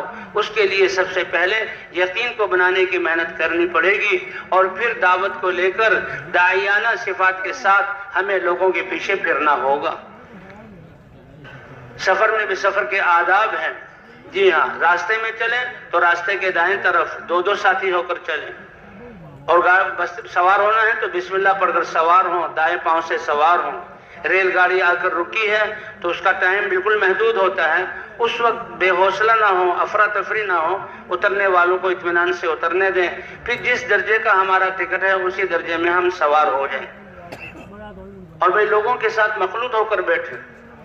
اگر بس ہے تو بس میں سوار ہوں، لمبا سفر ہے، نماز راستے میں آئے گی تو بس والوں سے بات کر لی جائے کہ دیکھو ہم اللہ کے راستے میں نکلے ہیں، نماز اللہ کا بہت بڑا امر ہے، نماز کے لیے آپ نے ایسی جگہ پر روکنا ہوگا جہاں پانی کا انتظام اچھا ہو، ساتھی وضو کرنا چاہیں وضو کر کے باجماعت نماز پڑھ لیں۔ جو بس والا ہماری اس بات کو قبول کریں اس کے ساتھ سفر، اگر وہ اس بات کو قبول نہ کریں تو اپنے سفر کو حصوں میں تقسیم کر لیں کہ جہاں نماز کا وقت آئے وہاں اتر جائیں، اور اس سے جو ہے اتنا ہی کرایہ دیں، پھر نماز پڑھ کر پھر اگلے سفر کا جو ہے ترتیب بنائیں۔ اور بھائی بس والوں سے بات کرنے میں جو مسلمان نہ کسی کو دھوکہ دیتا ہے نہ دھوکہ کھاتا ہے، اچھی طرح کرایہ معلوم کر لیا جائے۔ اب جتنے ساتھی ہیں انہی کے جو ہیں پورے پیسے دیے جائیں۔ اب ساتھیوں کا یہ ہے کہ جی ہم 12 ساتھی ہیں، 2 ساتھیوں کا ٹکٹ جو ہے تم نہ لو، اس کے پیسے بھئی ہمارا یعنی یہ سودا جو ہے کامیابی والا نفع کا سودا نہیں ہے۔ یہ تو ایک روپیہ خرچ کرنے پر اللہ 7 لاکھ روپے خرچ کرنے کا ثواب عطا فرمائیں گے۔ ان کی مجبوری کی وجہ سے اپنے پہ ہاں زیادہ بھی نہ دیں، زیادہ بھی ہم سے نہ لیں، لیکن ہم کم بھی نہ کروائیں۔ یہ تو اللہ کا شکر ہے کہ اللہ تعالیٰ نے اپنے راستے میں کا جو 1 روپیہ خرچ کرے گا اللہ 7 لاکھ روپے صدقہ کرنے کا ثواب عطا فرمائیں گے۔ اور دوسری حدیث میں ہے ان الصلاۃ والصیام والذکر فی تضاعف علی النفقۃ فی سبیل اللہ ب700 ضعف، کہ مال کے خرچ کرنے پر اللہ 1 روپے کے بدلے میں 7 لاکھ روپے صدقہ کرنے کا ثواب عطا فرماتے ہیں۔ اور اللہ کے راستے میں نکل کر ذکر کرنا، روزے رکھنا، نماز پڑھنا بدنی عبادت ہے، یہ مالی عبادت سے بھی 700 گنا اور بڑھ جاتا ہے۔ اس پر حساب لگانے والے حساب لگا لیں، اس لیے ہماری بچانے کی نیت نہ ہو، ہماری تو لگانے کی نیت ہو۔ اس لیے جب گاڑی میں سوار ہوں دائیں پاؤں سے بسم اللہ پڑھ کر سوار ہوں، اور کچھ جہاں جب سیٹ پر بیٹھ جائیں تو الحمدللہ 3 مرتبہ اور اللہ اکبر 3 مرتبہ اور اللہم انی ظلمت نفسی دعا پڑھ کر آسمان کی طرف اشارہ کر کے مسکرائیں۔ اور پھر جو سفر کی دعائیں ہیں، ساتھ جو نیا ساتھی ہے ان سے بھی وہ دعائیں دہروا لیں۔ اب یہ سفر بھی ہمارا دعاؤں کی جو ہے انہی اعمال کے ساتھ ہو، یا دعوت میں لگے ہوئے ہوں، یا سیکھنے سکھانے میں لگے ہوئے ہوں، یا ذکر اور دعاؤں میں لگے ہوئے ہوں۔ نماز کے اوقات اگر گاڑی کا سفر ہے تو نظام الاوقات دیکھ لیا جائے، جہاں پر گاڑی 15-20 منٹ کھڑی ہوتی ہے وہاں پر اتر کر اطمینان سے نماز پڑھیں۔ لیکن اگر اچانک گاڑی کھڑی ہو جائے تو بغیر تحقیق و بغیر اطمینان کے اتر کر نیچے جو ہے نماز نہ پڑھیں، ورنہ ایسا نہ ہو کہ ایک سگنل ہو گیا گاڑی چل پڑی اور نماز کو توڑ کر جو ہے دوڑ رہے ہیں، یہ منظر اچھا نہیں ہے۔ اپنے ساتھ پانی کے کین وغیرہ رکھیں، کیونکہ جو وہاں پانی بعض دفعہ ہوتا ہی نہیں ہوتا ہے، بہت تھوڑا ہوتا ہے، وہ بہت سارے جو مسافر ہیں ان کا حق ہے۔ بھی وضو کرنے میں بھی ہماری احتیاط ہو۔ سب سے اچھی بات تو یہ ہے کہ ہم باوضو رہیں، کہ مومن کا ہتھیار ہے باوضو رہنا۔ ہتھیار کس کے مقابلے میں؟ نفس اور شیطان کے مقابلے میں۔ باوضو آدمی پاک ہوتا ہے، دین کی طرف رغبت ہوتی ہے۔ باوضو رہیں۔ ایک صحابی حضور کے پاس ہے، یا رسول اللہ بھوک اور فقر اس کی شکایت کی، حضور نے فرمایا باوضو رہا کرو، باوضو رہے، اللہ نے ان کو غنی کر دیا۔ بہت اچھی بات ہے باوضو۔ بس والے سے بات کی، اب اگر نماز پڑھنی ہے تو اپنے جہاں اگر کین اور پانی ہو تو اچھا ہے، باوضو رہیں۔ جو ہی گاڑی اگر رکے زیادہ رک رہی ہے تو اذان ڈبے ہی میں دے دیں اور اتر کر نماز پڑھ لیں، ورنہ تو پھر بھی ریل گاڑی میں جگہ ہوتی ہیں دروازے کے پاس، اور بعض گاڑیوں میں کوئی ڈبہ بھی ہوتا ہے جس میں ہم باجماعت قیام کے ساتھ نماز پڑھیں. اور بس میں اگر جا رہے ہیں، بس والے نے روکا ہے تو بھئی وقت کی حفاظت، کہ اس نے کہا بھئی 10 منٹ آپ نے کہا تھا میں نے دے دیے، تو اترتے ہی اگر وضو استنجا کی ضرورت ہو وضو استنجا کر کے باجماعت نماز پڑھ کے جو وقت دیا ہے اسی وقت پر ہم جہاں گاڑی میں بیٹھ جائیں. اس کے بعد سفر کے دوران سفر میں بھی ہم نے دعوت کا عمل کرنا ہے. ہم لوگوں سے مل جل کر بیٹھیں اور ان کو اپنے ساتھ بٹھائیں تاکہ دعوت دے سکیں. دعوت وہ عمل ہے کہ جو اللہ کے احکام ہیں نماز وغیرہ کے عبادات کے، اس کا اجمال قرآن میں ہے، تفصیل اللہ نے حدیث کے ذریعے حضور سے بیان کروائی، لیکن دعوت کے اصول اور آداب اللہ نے قرآن پاک میں بیان کی. ادعو الی سبیل ربک بالحکمت والموعظۃ الحسنہ، آپ اپنے رب کے رستے یعنی دین کی طرف بلائیے حکمت کے ساتھ، اگلے کے مزاج کو پہچان کر، اس کی دینی سطح کو پہچان کر. یہ دعوت دیتے دیتے اللہ یہ حکمت عطا فرمائیں گے. جتنا اپنے آپ کو انفرادی دعوت میں لگائیں گے، اپنی نیت کر کے اپنا ایمان یقین بھی بنے گا اور تربیت ہوگی اور اللہ یہ حکمت عطا فرمائیں گے. تو حکمت یہ ہے کہ بھئی جو جس سے ہم بات کر رہے ہیں اب اس سے پوچھ لیا جائے، ان سے نام کیا ہے، کیا کام کرتے ہو، 2-3 جملوں ہی میں اندازہ ہو جائے گا کہ یہ بھائی اس کی دینی سطح کیا ہے. اور پھر کہاں آپ نے اترنا ہے یہ بھی پوچھ لیا جائے. اب اس تھوڑے سے وقت میں اس کو اپنی بات سمجھا دی جائے. الحمدللہ اللہ نے یہ عالمی ذمہ داری کا کام دیا ہے اور اس میں اعجاز ایسا رکھا ہے کہ اعلان کرنے والا ساری تبلیغ کے خلاصے کو چند جملوں میں کہہ دیتا ہے. او بھائیو، اللہ نے میری اور آپ کی بلکہ تمام انسانوں کی دنیا آخرت کی کامیابی صرف اور صرف اپنے مبارک دین میں رکھی ہے، اور اس مبارک دین کا زندگیوں میں آنا یہ نبیوں کی محنت کے ساتھ مربوط ہے. حضرت محمد صلی اللہ علیہ وسلم کی ختم نبوت کی وجہ سے اللہ نے یہ اعزاز اور یہ ذمہ داری ہر کلمہ گو کو عطا فرمائی ہے. اس بارے میں بات چیت ہوگی، آپ تشریف رکھیں. کیسے سمندر کو قبضے میں بند کرے ساری بات آ گئی. الفاظ یہ متعین نہیں ہیں، اللہ نے صلاحیتیں اور سلیقے مختلف دیے ہیں جو جتنے اچھے انداز میں بات کر سکے کہ دین کی کامیابی دین میں بتلانی ہے اور کامیابی اللہ دیتے ہیں اور دین کے آنے کا راستہ وہ نبیوں کی محنت ہے اور ختم نبوت کے صدقے ہر کلمہ گو مرد عورت کے ذمہ یہ کام ہے اور اس کے فضائل سنا کر اللہ کے راستے میں نکالنا. اترنے سے پہلے اس کو احساس ہو جائے کہ بھئی یہ لوگ جو پھرنے والے ہیں یہ ایسے ہی نہیں پھر رہے، کتنی بڑی ذمہ داری اور کتنی بڑی نعمت کو لے کر پھر رہے ہیں. وہی راستے میں ہمارا تو اپنا سب کچھ لگانا ہے، لیکن لوگوں کے پاس جو کچھ ہے اس کی نیت نہ ہو، دل کی جھانک بھی نہ ہو، مانگنا بھی نہ ہو. اس لیے لوگ اگر اکرام کریں تو ہم بڑی حکمت اور پیار محبت سے یہ ہے ان سے معذرت کر لیں. یہ بھی نہ ہو کہ ان کو محسوس ہو جائے، اور خود ہم کھلانے پلانے میں جتنا اکرام کر سکتے ہیں اکرام کریں ان کا. اگر وہ کہیں کہ جی میں تو آپ کے ساتھ ابھی جانے کے لیے تیار ہوں تو ان کو بتایا جائے کہ بہت اچھا جذبہ ہے لیکن اس کام کی ترتیب ہے، ہم جماعتوں کے ساتھ نکلتے ہیں، اپنے مسجد میں جا کر جو ساتھی کام کر رہے ہوں تو ان کے ساتھ تعلیم میں شریک ہوں، گشتوں میں شریک ہوں اور سیر روزے کے لیے نکلیں اور علاقے سے جماعت بنا کر پھر اللہ کے راستے میں آئیں. پوری تفصیل ان کو سمجھا دی جائے. ہر ایک ساتھی دعوت دیں. لمبا سفر ہے تو تعلیم بھی کر سکتے ہیں، تعلیم میں آس پاس کے ساتھیوں کو جوڑ سکتے ہیں. وہی سیکھنے سکھانے کا کام بھی ہو، پرانا اور نیا ساتھی ہے. سیکھنے میں سب سے پہلے بھئی کلمہ طیبہ لا الہ الا اللہ محمد الرسول اللہ یہ سب کا ٹھیک، اور ایمانیات کو بھی سیکھا جائے. جی ہاں، اور بھئی نماز، سورہ فاتحہ، سورت اور وضو اور ان چیزوں کے بھی آپس میں 2-2 شبد کر کے ساتھی سیکھیں. اور بھی 6 نمبروں کو سیکھنا ہے. یہ 6 نمبر کیا ہیں؟ یہ ہمارے دین میں ضروری چیزیں کہ ایمان کے بغیر کوئی عمل قبول نہیں. حضور صلی اللہ علیہ وسلم کی سنت کے بغیر جہاں کسی عمل کی کوئی قیمت اور اس میں برکت نہیں. اور علم کے ساتھ علم کے ساتھ اللہ نے جو احکام اتارے ہیں اس کے مطابق جہالت کی عبادت اللہ کے ہاں قبول نہیں ہے. اور بھئی اخلاق اچھے کرتے ہوئے تاکہ ہمارا دین اور اعمال ہمارے لیے محفوظ رہیں اور اخلاص کے ساتھ اور نفس کے مجاہدے کے ساتھ سب سے پہلے نمازوں میں ان 6 صفات کی مشق کی جائے اور پھر ہر عمل کو ان 6 صفات کے ساتھ. جیسے شروع میں عرض کیا کہ 10-12 منٹ اللہ اکبر سے لے کر سلام پھیرنے تک اپنے اعضاء کو اللہ کے حکم کا پابند کرنا، اس کو نماز کہا جاتا ہے۔ اور لا الہ الا اللہ کے اقرار کی وجہ سے 24 گھنٹے کی زندگی میں اللہ کے حکم کو اپنانا، جس شعبے میں ہو اس میں اللہ کا حکم، نبی کا طریقہ دیکھنا، یہ دین ہے۔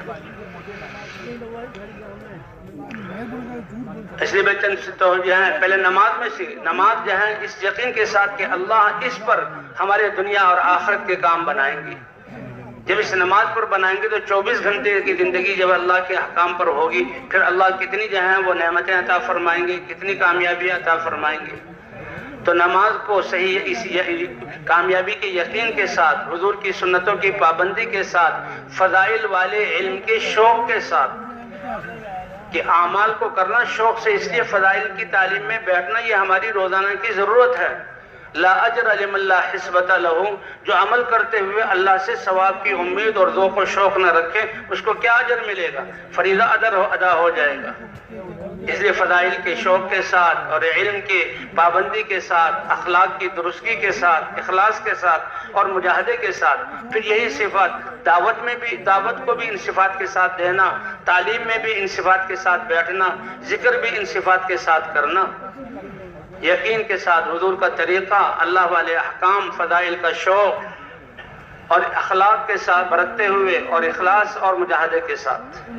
تو بھئی 6 نمبروں کو سیکھنا ہے۔ سیکھنا صرف یہ تو بیان کرنا آئے گا، لیکن ان صفات کو اپنے ہر عمل میں لانے کی کوشش کرنی ہے۔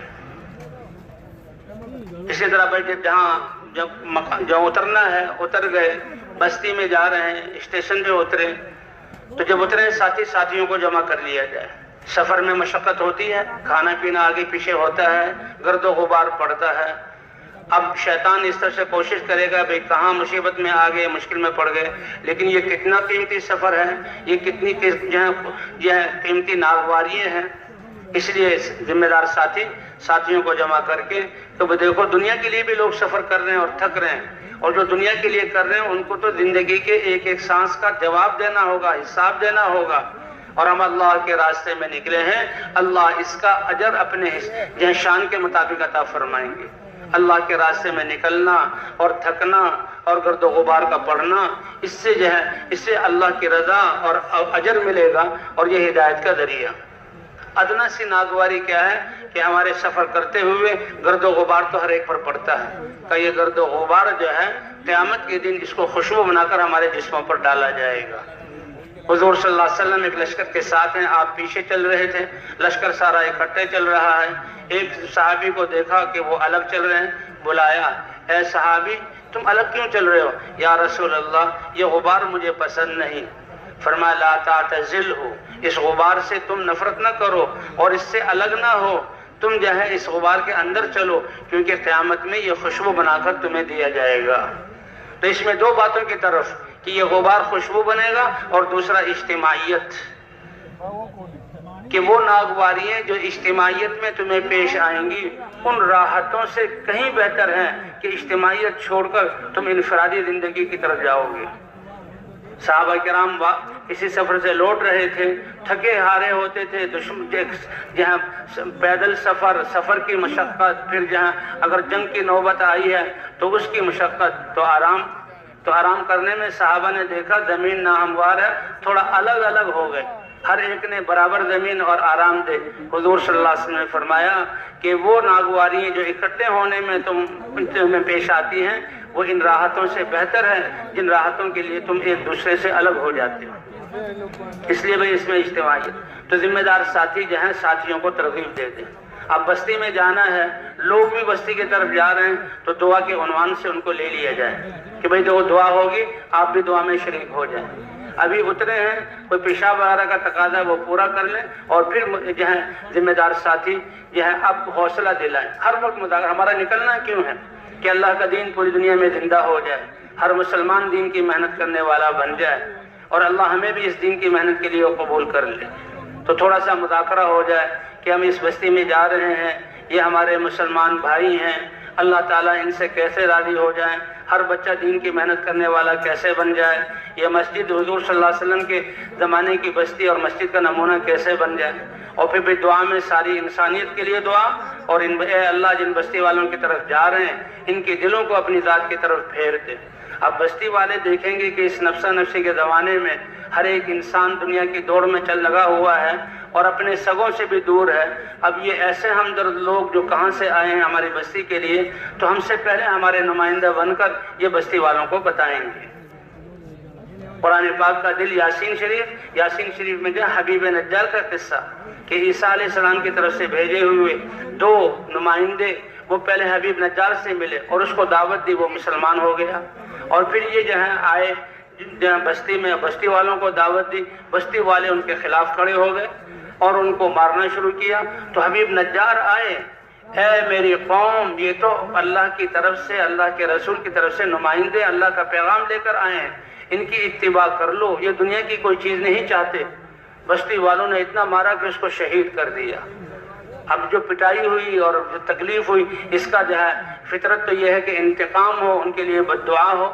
اللہ نے قرآن میں ذکر کیا کہ جنت میں وہ چلا گیا حبیب نجار، تو جنت میں جا کر وہ ان کے لیے ہمدردی والے الفاظ، یا لیت قومی یعلمون بما غفر لی ربی وجعلنی من المکرمین، کاش میری قوم کو معلوم ہو جائے کہ میں ناکام نہیں ہوا، انہوں نے تو مار مار کر میری جان نکال دی، لیکن اللہ نے شہادت کا درجہ عطا فرمایا، جنت عطا کی، اور کتنی عزت عطا فرمائی، شاید یہ ان کی ہدایت کا ذریعہ بن جائے۔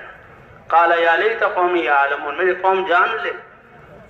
تو بھئی یہ دعوت اور داعی یہ تو پوری انسانیت کا ہمدرد ہے، اپنے اوپر تکلیفیں سہتے ہوئے بھی اس کی زبان سے دعائیہ کلمات۔ تو بہرحال وہ لوگ دعا میں روتے ہوئے دیکھیں گے تو ہمارے نمائندے بن کر جائیں گے۔ اب یہ راستے پر چلنا، یہ دین ہمارا سارا آداب ہی آداب ہیں، سلیقے ہی سلیقے ہیں، اور تربیت اور علم اللہ کی طرف سے، اللہ کے رسول کی طرف سے۔ راستہ چلنے کے آداب بھی بتائے گئے، حتیٰ کہ بیت الخلاء میں داخل ہونے کا طریقہ بھی بتایا گیا، اور پاکی حاصل کرنے کا طریقہ بھی بتایا گیا، بیٹھنے کا کس طرح رخ کرنا ہے، یہ ساری چیزیں اللہ نے اپنے نبی کے ذریعے امت کو بتلائی۔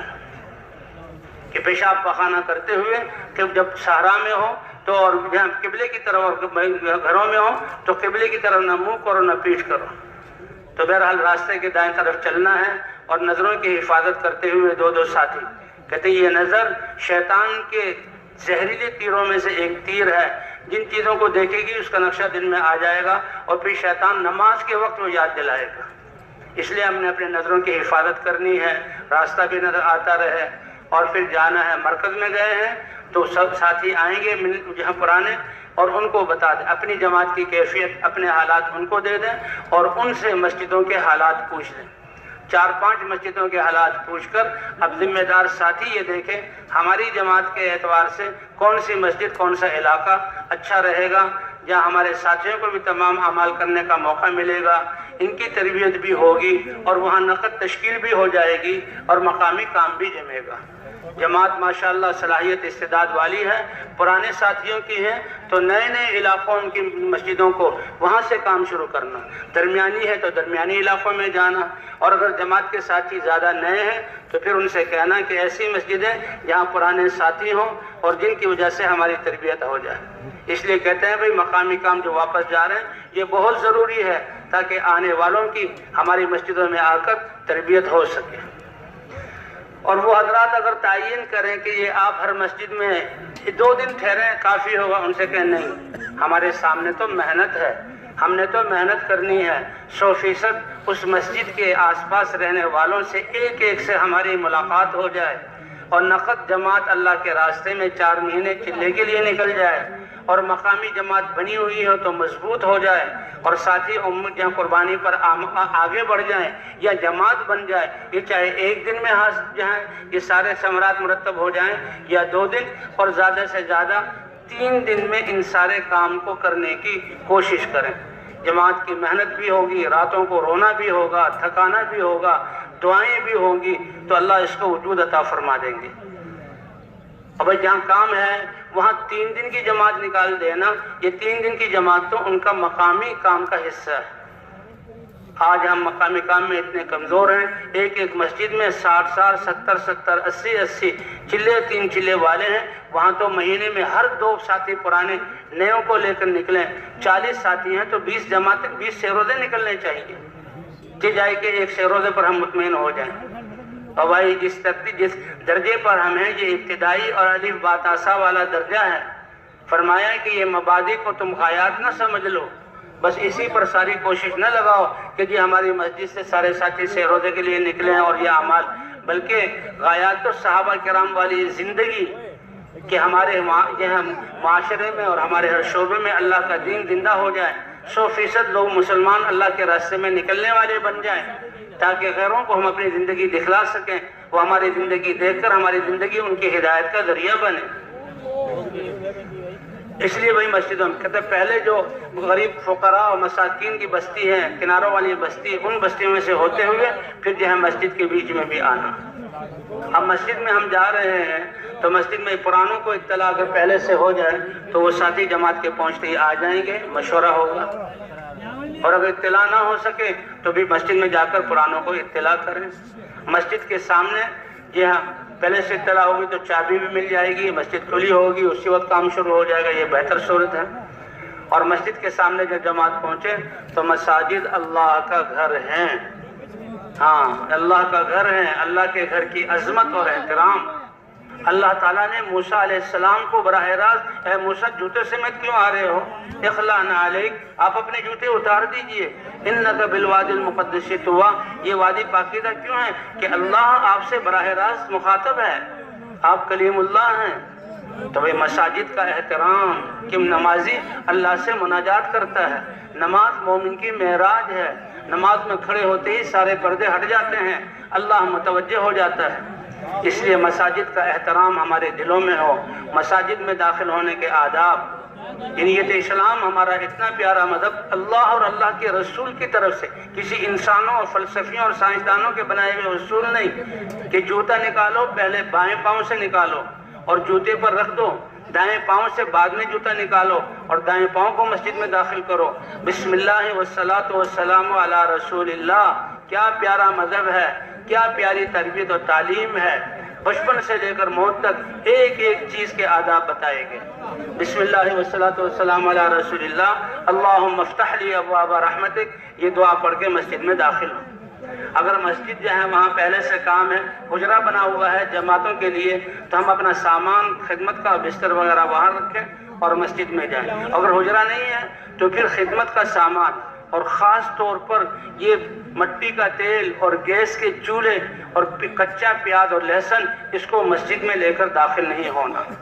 ہم انسان کہ ان چیزوں کی بو سے انسان کا جو ہے مزہ کرکرا ہو جاتا ہے، تو وہ تو فرشتوں کی جگہ ہے، وہ تو نور سے بنے ہوئے، ان کو تکلیف دینا، اس لیے ان چیزوں کو باہر رکھا جائے. سب سے پہلے مسجد میں جاتے ہی اگر وہاں کوئی صفائی کی ضرورت ہے، پانی بھرنے کی ضرورت، بھر کر پہلے وضو کر کے 2 رکعت نماز نفل پڑھیں. اللہ کے رسول صلی اللہ علیہ وسلم جب گھر سے جاتے تھے تو کہا گھر والوں کے لیے بہترین تحفہ کہ 2 رکعت نفل گھر میں پڑھ کر پھر آدمی سفر شروع کرے. اور جب حضور صلی اللہ علیہ وسلم سفر سے واپس آتے تو سب سے پہلے مسجد میں جاتے، 2 رکعت نماز پڑھتے تھے اور ثم یصلی بفاطمہ، پھر دوسرا کام اپنی بیٹی فاطمہ کے گھر جاتے تھے، وہ اتنی چہی تھی. تو 2 رکعت سارے ساتھی پڑھیں اور اللہ سے مانگیں، اے اللہ ہمارے دل بھی اور ان بستی والوں کے دل بھی تیرے ہاتھ میں ہیں، ہمیں بھی اس کام کے لیے قبول فرما، تربیت فرما. اے اللہ ایک ایک بستی والے کو دین کی محنت کرنے والا بنا. اللہ سے مانگ کر کہ یہ کام ہی دعوت اور دعا والا ہے. دن بھر لوگوں پر محنت کرنی ہے، ان کی منت، اور راتوں کو دعا کرنی ہے. اور 2 ساتھی خدمت میں ہیں، وہ تو خدمت میں، باقی ساتھی اعمال. تو سب سے پہلے مشورہ ہے، نفل پڑھ کے پرانے ساتھی آئے ہوئے ہیں تو مشورہ. اگر وقت ایسا ہے کہ ساتھی جمع نہ ہو سکے تو ایک نماز کا عمل طے کر کے مشورہ پھر بعد میں کیا جائے. ایک ہے اعمال کی طرف سے مشورہ، صرف یہ نہیں کہ کون کیا عمل کرے گا. مشورہ تو یہ ہے کہ ہمارے 24 گھنٹے کن اعمال میں گزریں کہ ساتھیوں کی تربیت بھی ہو جائے اور بستی والوں کو بھی پیغام پہنچ جائے اور پوری دنیا میں جہاں دین کے زندہ ہونے کی شکلیں اس مسجد سے کیسے بن جائیں.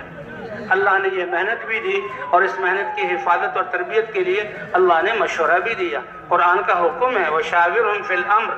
اللہ کے رسول جو معلم ہیں اور سب سے اعلیٰ ہیں، جن پر وحی اترتی ہے، لیکن صحابہ کی تسلی اور تربیت کے لیے آپ ان سے مشورہ کیجئے. وَشَاوِرْهُمْ فِي الْأَمْرِ. کہ ان سے مشورہ کیجئے، اور صحابہ کی اس صفت کو وَأَمْرُهُمْ شُورَى بَيْنَهُمْ کہ ان کا معاملہ آپس میں مشورے سے طے ہوتا ہے۔ دو فرضوں کے درمیان اللہ نے اس مشورے کی اہمیت کو قرآن میں بیان کیا۔ بھئی مشورے میں ہماری تربیت ہے، سارے ساتھی بیٹھیں، بستی والوں کو لے لیں، اللہ کی طرف متوجہ ہوں اور کام کے تقاضوں کو سامنے رکھ کر اے اللہ یہ اس مشورے کے ساتھیوں کی تربیت ہو جائے اور ان کی فکر اس دین کے لیے استعمال ہو جائے، اور اس مشورے کے ذریعے ہم اجتماعی زندگی کے ساتھ بن جائیں اور سارے ساتھیوں کو اعمال کا موقع مل جائے۔ تو اگر وقت ہے تو سارے ساتھیوں سے رائے لی جائے، مشورے کے آداب کہ ساتھیوں کی رائےوں کو غور سے سنا جائے، کسی ساتھی کی رائے کو کاٹا نہ جائے، نہ کسی ساتھی کی رائے کی تحقیق کی جائے۔ اور یہ مشورہ کوئی وہ انتخابات نہیں ہے کہ کثرت رائے پر فیصلہ ہو، وہ تو اللہ کی طرف متوجہ ہو کر سارے ساتھیوں سے رائے لی جائے۔ کبھی فیصلہ کثرت رائے پر ہو جائے گا، کبھی فیصلہ قوت رائے پر ہوگا، اور کبھی امیر صاحب اگر اللہ ان کے دل میں ڈالیں تو کوئی فیصلہ فرما کر ساتھیوں کو بتا دیں۔ اور بھئی یہ رائے دینا ہمارا حق نہیں ہے، یہ رائے دینا کام کا حق ہے۔ اس لیے کام کا حق ہے تو ہر ساتھی سوچے اور اپنے ذہن پر زور ڈالے، یہ نہ کہے کہ جیسے ساتھی نے کہا میری بھی یہ رائے نہیں، اپنی زبان سے بول دے۔ اللہ دیکھ رہے ہیں کہ میرے بندے نے اپنی ذہن پر کتنا بوجھ ڈالا اور کیسے اپنے آپ کو سوچ میں لگایا۔ پہلے اللہ کے انسان اپنی فکر کو دے گا، اللہ راہیں کھولیں گے اور پھر اللہ تربیت فرمائیں گے۔ اب یہ مشورے کے بعد پھر ساری جماعت جہاں پھیل جائے، کہتے ہیں بستیوں میں داخل ہو، جہاں گھروں میں داخل ہو گھروں کے دروازے سے، یہ آداب ہیں، تو بستیوں میں داخل ہو ان کے دروازے سے۔ اب یہ دو ساتھی تو خدمت میں ہیں اور دو ساتھی جہاں مسجد میں ٹھہر جائیں، آنے والوں کو سنبھالیں اور ان کو جہاں محنت پر آمادہ کریں۔ باقی ساری جماعت 8 یا 10 ساتھی دو دو کی جہاں جوڑیاں بن کر پوری بستی میں پھر جائیں۔ ان بستی والوں کا حق ہے، اگر ان بستی والے کہیں دور کام میں جاتے ہیں تو وہاں جا کر ان کو دعوت دی جائے۔ اگر وہ راتوں کو واپس آتے ہیں تو راتوں کو جہاں ترتیب بنائی جائے کہ ان کو دعوت دی، ہر ایک تک آواز پہنچ جائے۔ ایک گھر میں 5 افراد ہیں بالغ تو ایک دفعہ جانا کافی نہیں ہے، اگر 5 سے ملاقات ایک ہی دفعہ میں ہو جائے تو فبیہا، ورنہ ایک ایک سے ملاقات کرنی ہے۔ وہ گھروں میں داخل ہو دروازوں کے ساتھ، بستیوں میں داخل ہو ان کے دروازوں سے۔ تو بستیوں کے دروازے کون ہیں؟ وہاں کے اہل علم، علماء اور مشائخ ہیں، اور مسجد کی جو ذمہ دار ساتھی اور امام ہے، اور اسی طرح وہاں کے دنیا کے اعتبار سے جن کو اللہ نے استعداد صلاحیت دی ہوئی ہے ان سے ملنا ہے۔ امام صاحب سے ملنا یہ کسی پالیسی کے تحت نہ ہو بلکہ ان کا حق ہے۔ عالم سے ملنا، یہ عالم جو دین کی پڑھانے میں لگے ہوئے، وہ کتنی بڑی دولت دین والی ہمیں دے رہے ہیں، ہمارے بچوں کو دے رہے ہیں، جس کی وجہ سے عالم کا بقا ہے اور سارا نظام چل رہا ہے۔ انہوں نے اپنے آپ کو فارغ کیا، چٹائیوں پر بیٹھنا گوارا کیا، اپنے بچوں کے لیے فقر و فاقے والی زندگی جو ہے اس کو اختیار کیا کہ یہ علم انسانیت تک پہنچ جائے، جس علم کی بقا کی وجہ سے عالم کی بقا ہے۔ تو ہمارا حق بنتا ہے کہ ان کے پاس جاتے ہوئے ان کے لیے کوئی ہدیہ لے جائیں۔ عالموں سے ملاقات کا وقت، جو علماء اپنے پڑھنے پڑھانے میں مشغول ہیں ان کے سونے کے وقت نہ جایا جائے اور ان کے تعلیم کے وقت میں نہ جایا جائے۔ ان کا ایک وقت ہوتا ہے جس میں لوگ ملتے ہیں، ہم بھی اسی وقت میں جائیں اور ان کے سامنے جا کر جہاں جماعت کے آنے کا بتلا دیں اور دعاؤں کی درخواست کر دیں۔ اگر اسے وہ دعا کر لیں تو فبیہا، ورنہ اصرار نہ کریں اور بتا دیں کہ جماعت آئی ہوئی ہے۔ ہاں عالم ہو انہی کی طرح تو عالم کو دعوت دے سکتا ہے، اور جب دیکھیں کہ عالم دلچسپی لے رہے ہیں تو اس جماعت کی کارگزاری اللہ جنہیں جو تبدیلی لا رہے ہیں وہ سنا دی جائے۔ الحمدللہ یہ کام چل رہا ہے، اس کی وجہ سے یہ خیریں خوبیاں، اپنی جماعت کے کارنامے اور اپنی ذات کی کارگزاری ان کو نہ سنائی جائے۔ اسی طرح بھئی دنیا والوں سے ملا جائے، کس لیے کہ ان پر بھی ذمہ داری ہے، ان کی صلاحیتیں استعداد بھی اللہ کے دین کے لیے کیسے جہاں لگ جائیں تاکہ اللہ ان کو جہاں دنیا میں اور آخرت میں کامیابی۔ اللہ کے رسول بادشاہوں کو خطوط لکھے کہ اسلام لے آؤ سلامتی پا جاؤ گے، اور تمہارے اسلام لانے پر تمہاری رعایا میں جتنے لوگ اسلام کی طرف آئیں گے سب کا ثواب تمہیں ملے گا۔ اللہ نے انہیں صلاحیتیں دی ہیں، ان کی صلاحیتیں یہ دین کے لیے کیسے استعمال۔ ایسے جو ساتھی ہیں جن کے جہاں دنیا کے نقشے ہیں وہاں پر اپنے ساتھیوں میں سے منجھے ہوئے ساتھیوں کو کہ جن کے دلوں میں دنیا کی رغبت نہ ہو، ایسے ساتھیوں کو بھیجا جائے، جو ان کی دنیا کی چیزوں کو دیکھ کر وہ جو ہے متاثر نہ ہو، ایسے ساتھیوں کو بھیجا جائے، اور وہ نقد ان کو مسجد میں لانے کی، اللہ کے راستے میں نکالنے کی ترغیب دیں، باقاعدہ بھرپور ان سے بات کریں۔ اگر وہ اپنے معذرت کو کریں مشغولی کی وجہ سے، تو ان کے بچوں، بھانجوں، بھتیجوں میں سے نوجوانوں کو اللہ کے ان کو اللہ کے راستے میں نکال دیں، انشاءاللہ وہ کسی نہ کسی کو کے بارے میں کہہ دیں گے۔ ورنہ کم از کم ان کے ہاں جو کام کرنے والے ڈرائیور ہے، پہرے دار ہے، ان کا باورچی ہے، اور جو جانوروں کی خدمت کرنے والا، کہ ان کو اللہ کے راستے میں نکلنا اور ان کو مسجد میں آنے کی دعوت دی جائے۔ پرانے ساتھی جو کام والے ہیں وہ تو شروع ہی میں آ جائیں گے، کچھ لوگوں کو ہمیں جا کر بتانا ہوگا، اور بھئی کچھ ساتھی ایسے بھی ہوں گے پرانے جو کسی دنیا کی مصروفیت کی وجہ سے آج کل وہ اتنے نقل و حرکت میں نہیں ہے، تو ان کے بارے میں نہ مقامی ساتھیوں سے کوئی ایسی بات سنیں، نہ اپنی زبان پر کل ایسا بات آئے کہ کیوں انہوں نے کام کو چھوڑ دیا، بلکہ ان کے احسان مند ہوں کہ ان لوگوں نے اس وقت نقل و حرکت کی جب اس کا ماحول نہیں تھا، اور ان کی وجہ سے اللہ نے ہمیں یہ پاکیزہ ماحول عطا فرمایا۔ ان کو جا کر کارگزاریاں سنائیں، اور اگر جماعت تیار ہو جائے ان کو بلا کر ان کے ہاتھوں جماعتوں کو روانہ کریں۔ انشاءاللہ جماعتوں کو نکلتا ہوا دیکھ کر ان کے بھی جذبات جو ہیں تازہ ہو جائیں گے، اور وہ کام کے ساتھ جڑ جائیں گے۔ 2.5-3 گھنٹے ہم نے جو ہے ملاقاتیں کرنی ہیں، کہ 6 گھنٹے آرام کے لیے ہیں، 2 گھنٹے اپنی ضرورت کے لیے ہیں، باقی 16 گھنٹے یا دعوت میں لگیں، یا سیکھنے سکھانے تعلیم کے حلقوں میں لگیں، اور یا جہاں ذکر و عبادت اور خدمت میں لگیں۔ اس طرح ہم نے تقسیم کرنا ہے۔ اور بھئی خوب گش کر کے جب تھک جائیں پھر اب تعلیم میں بیٹھیں کہ اس تھکنے پر اس کی کیا قیمت ہے، اللہ کیا ہمیں عطا فرمائے گا۔ تعلیم کے حلقوں میں بیٹھ کر جب فضائل سنیں گے تو ہماری ساری تھکاوٹ دور ہو جائے گی۔ اللہ اکبر، اس پھرنے پر اللہ کیا عطا فرمائیں گے۔ ایک صبح اور ایک شام کی قیمت کیا ہے۔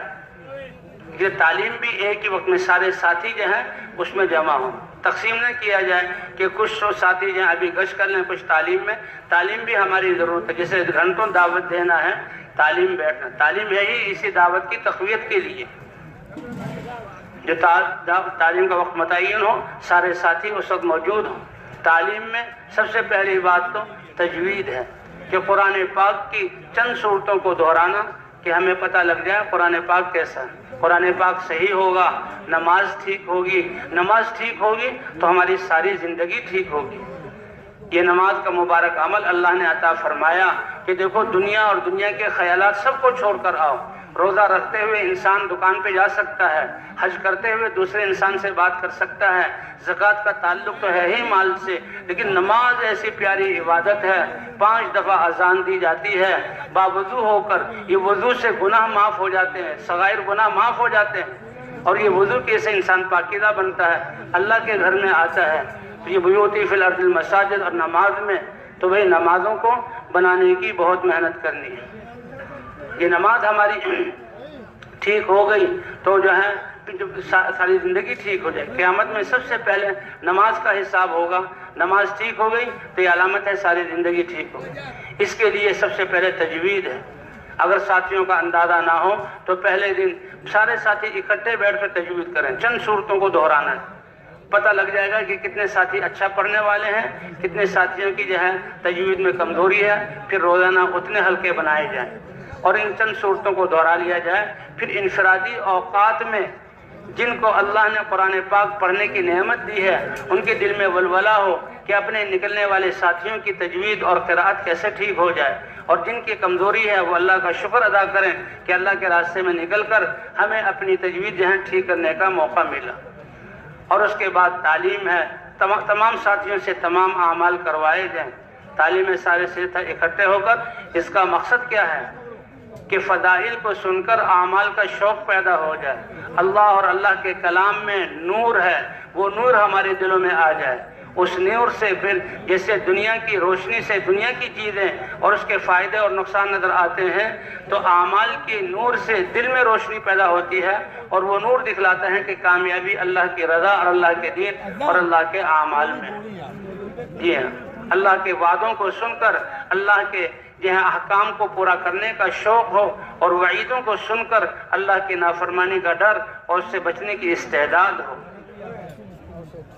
ہمیں اپنی زندگی کو اللہ کے احکام کے مطابق جہاں کرنے کا، بنانے کا داعیہ پیدا ہو جائے، اور علماء کی طرف رجوع کر کے ہم اپنی زندگی کو اللہ کے احکام کے مطابق بنائیں کہ کامیابی اللہ کے احکام ہی میں۔ اور بھئی یہ تعلیم کے حلقے لگتے ہیں تو اس میں فرشتے اترتے ہیں، اور آخر میں اعلان کیا جاتا ہے کہ تم اس حال میں کھڑے ہو جاؤ کہ تم سب کی مغفرت کر دی گئی۔ فرشتہ عرض کرتا ہے کہ ایک آدمی ایسا تھا جو اپنے ذاتی کام کے لیے آیا تھا، فرمایا ہم قوم لا یشقی بہم جلیسہم، یہ ایسی قوم ہے کہ آج ان کے پاس بیٹھنے والا بھی اللہ کی رحمت سے محروم نہیں ہوگا۔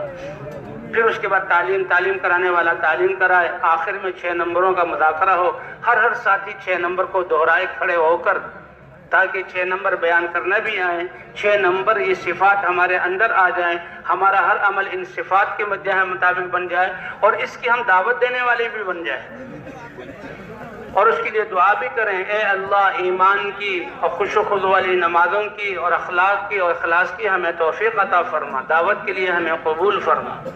6 نمبروں کا مذاکرہ۔ تعلیم کے دوران کوئی خصوصی گشتیں نہیں ہیں، ہاں ایک تعلیمی گشت ہے کہ 2 ساتھی بازار میں اور دنیا کے ماحول میں جو لوگ ہیں ان کو وہاں سے نکال کر مسجد میں لایا جائے، اور جب وہ مسجد میں آ جائیں تو تعلیم کرنے والا جیسے احادیث پڑھ رہا ہے، فضائل کو سنا رہا ہے، تو تھوڑے سے وقفے کے بعد پھر ان کو دیکھو بھائی اللہ نے کیسے وعدے کیے ہیں اور ہماری کامیابی کیسے اللہ کے دین اور اعمال میں ہے، یہ اعمال ہمارے اندر کیسے آئیں گے، اس کے لیے محنت کی ضرورت ہے، اور وہ محنت ہے نبیوں والی، اور یہ حضور صلی اللہ علیہ وسلم کے ختم نبوت کی وجہ سے وہ محنت ہمارے ذمے ہوئی ہے، اس وقت بھی ان کو نکلنے پر آمادہ کرنا۔ اگر تعلیم والا ساتھی، جیسے شروع میں کہا گیا کہ تعلیم والا ساتھی ایسا ہو جو ہر فضیلت کی حدیث کے بعد کچھ کلمات ایسے کہہ دیں جس پہ عمل کرنے اور اس دعوت دینے کی طرف ترغیب ہو، تو ان کو آمادہ کیا جائے۔ اب اگر ظہر کے بعد بھی اگر موقع تو تھوڑی دیر تعلیم کر کے اور اس کے بعد پھر یا گشتیں کی جائیں یا آپس میں وہ مذاکرہ وغیرہ کیا جائے، جتنے بھی ہمارے، تو اس طرح وہ تعلیم کرنی ہے، اور نمازوں کا بھی اہتمام کرنا ہے، 5 نمازیں وہ تکبیر اولیٰ کے ساتھ ہماری ہوں، کہ جس آدمی نے 40 دن تکبیر اولیٰ کے ساتھ نماز پڑھی تو اس کے لیے 2 خوشخبریاں ہیں۔ تو 40 دن تکبیر اولیٰ کے ساتھ نماز پڑھنے کا کیا مطلب کہ جس نے 40 دن تکبیر اولیٰ کے ساتھ نماز پڑھ لی، پھر اب اس سے کوئی خوف نہیں کہ اس کی تکبیر اولیٰ فوت ہو جائے گی، اور جو تکبیر اولیٰ کے ساتھ نماز پڑھنے والے ہیں تو ان کی زندگی بن جائے گی۔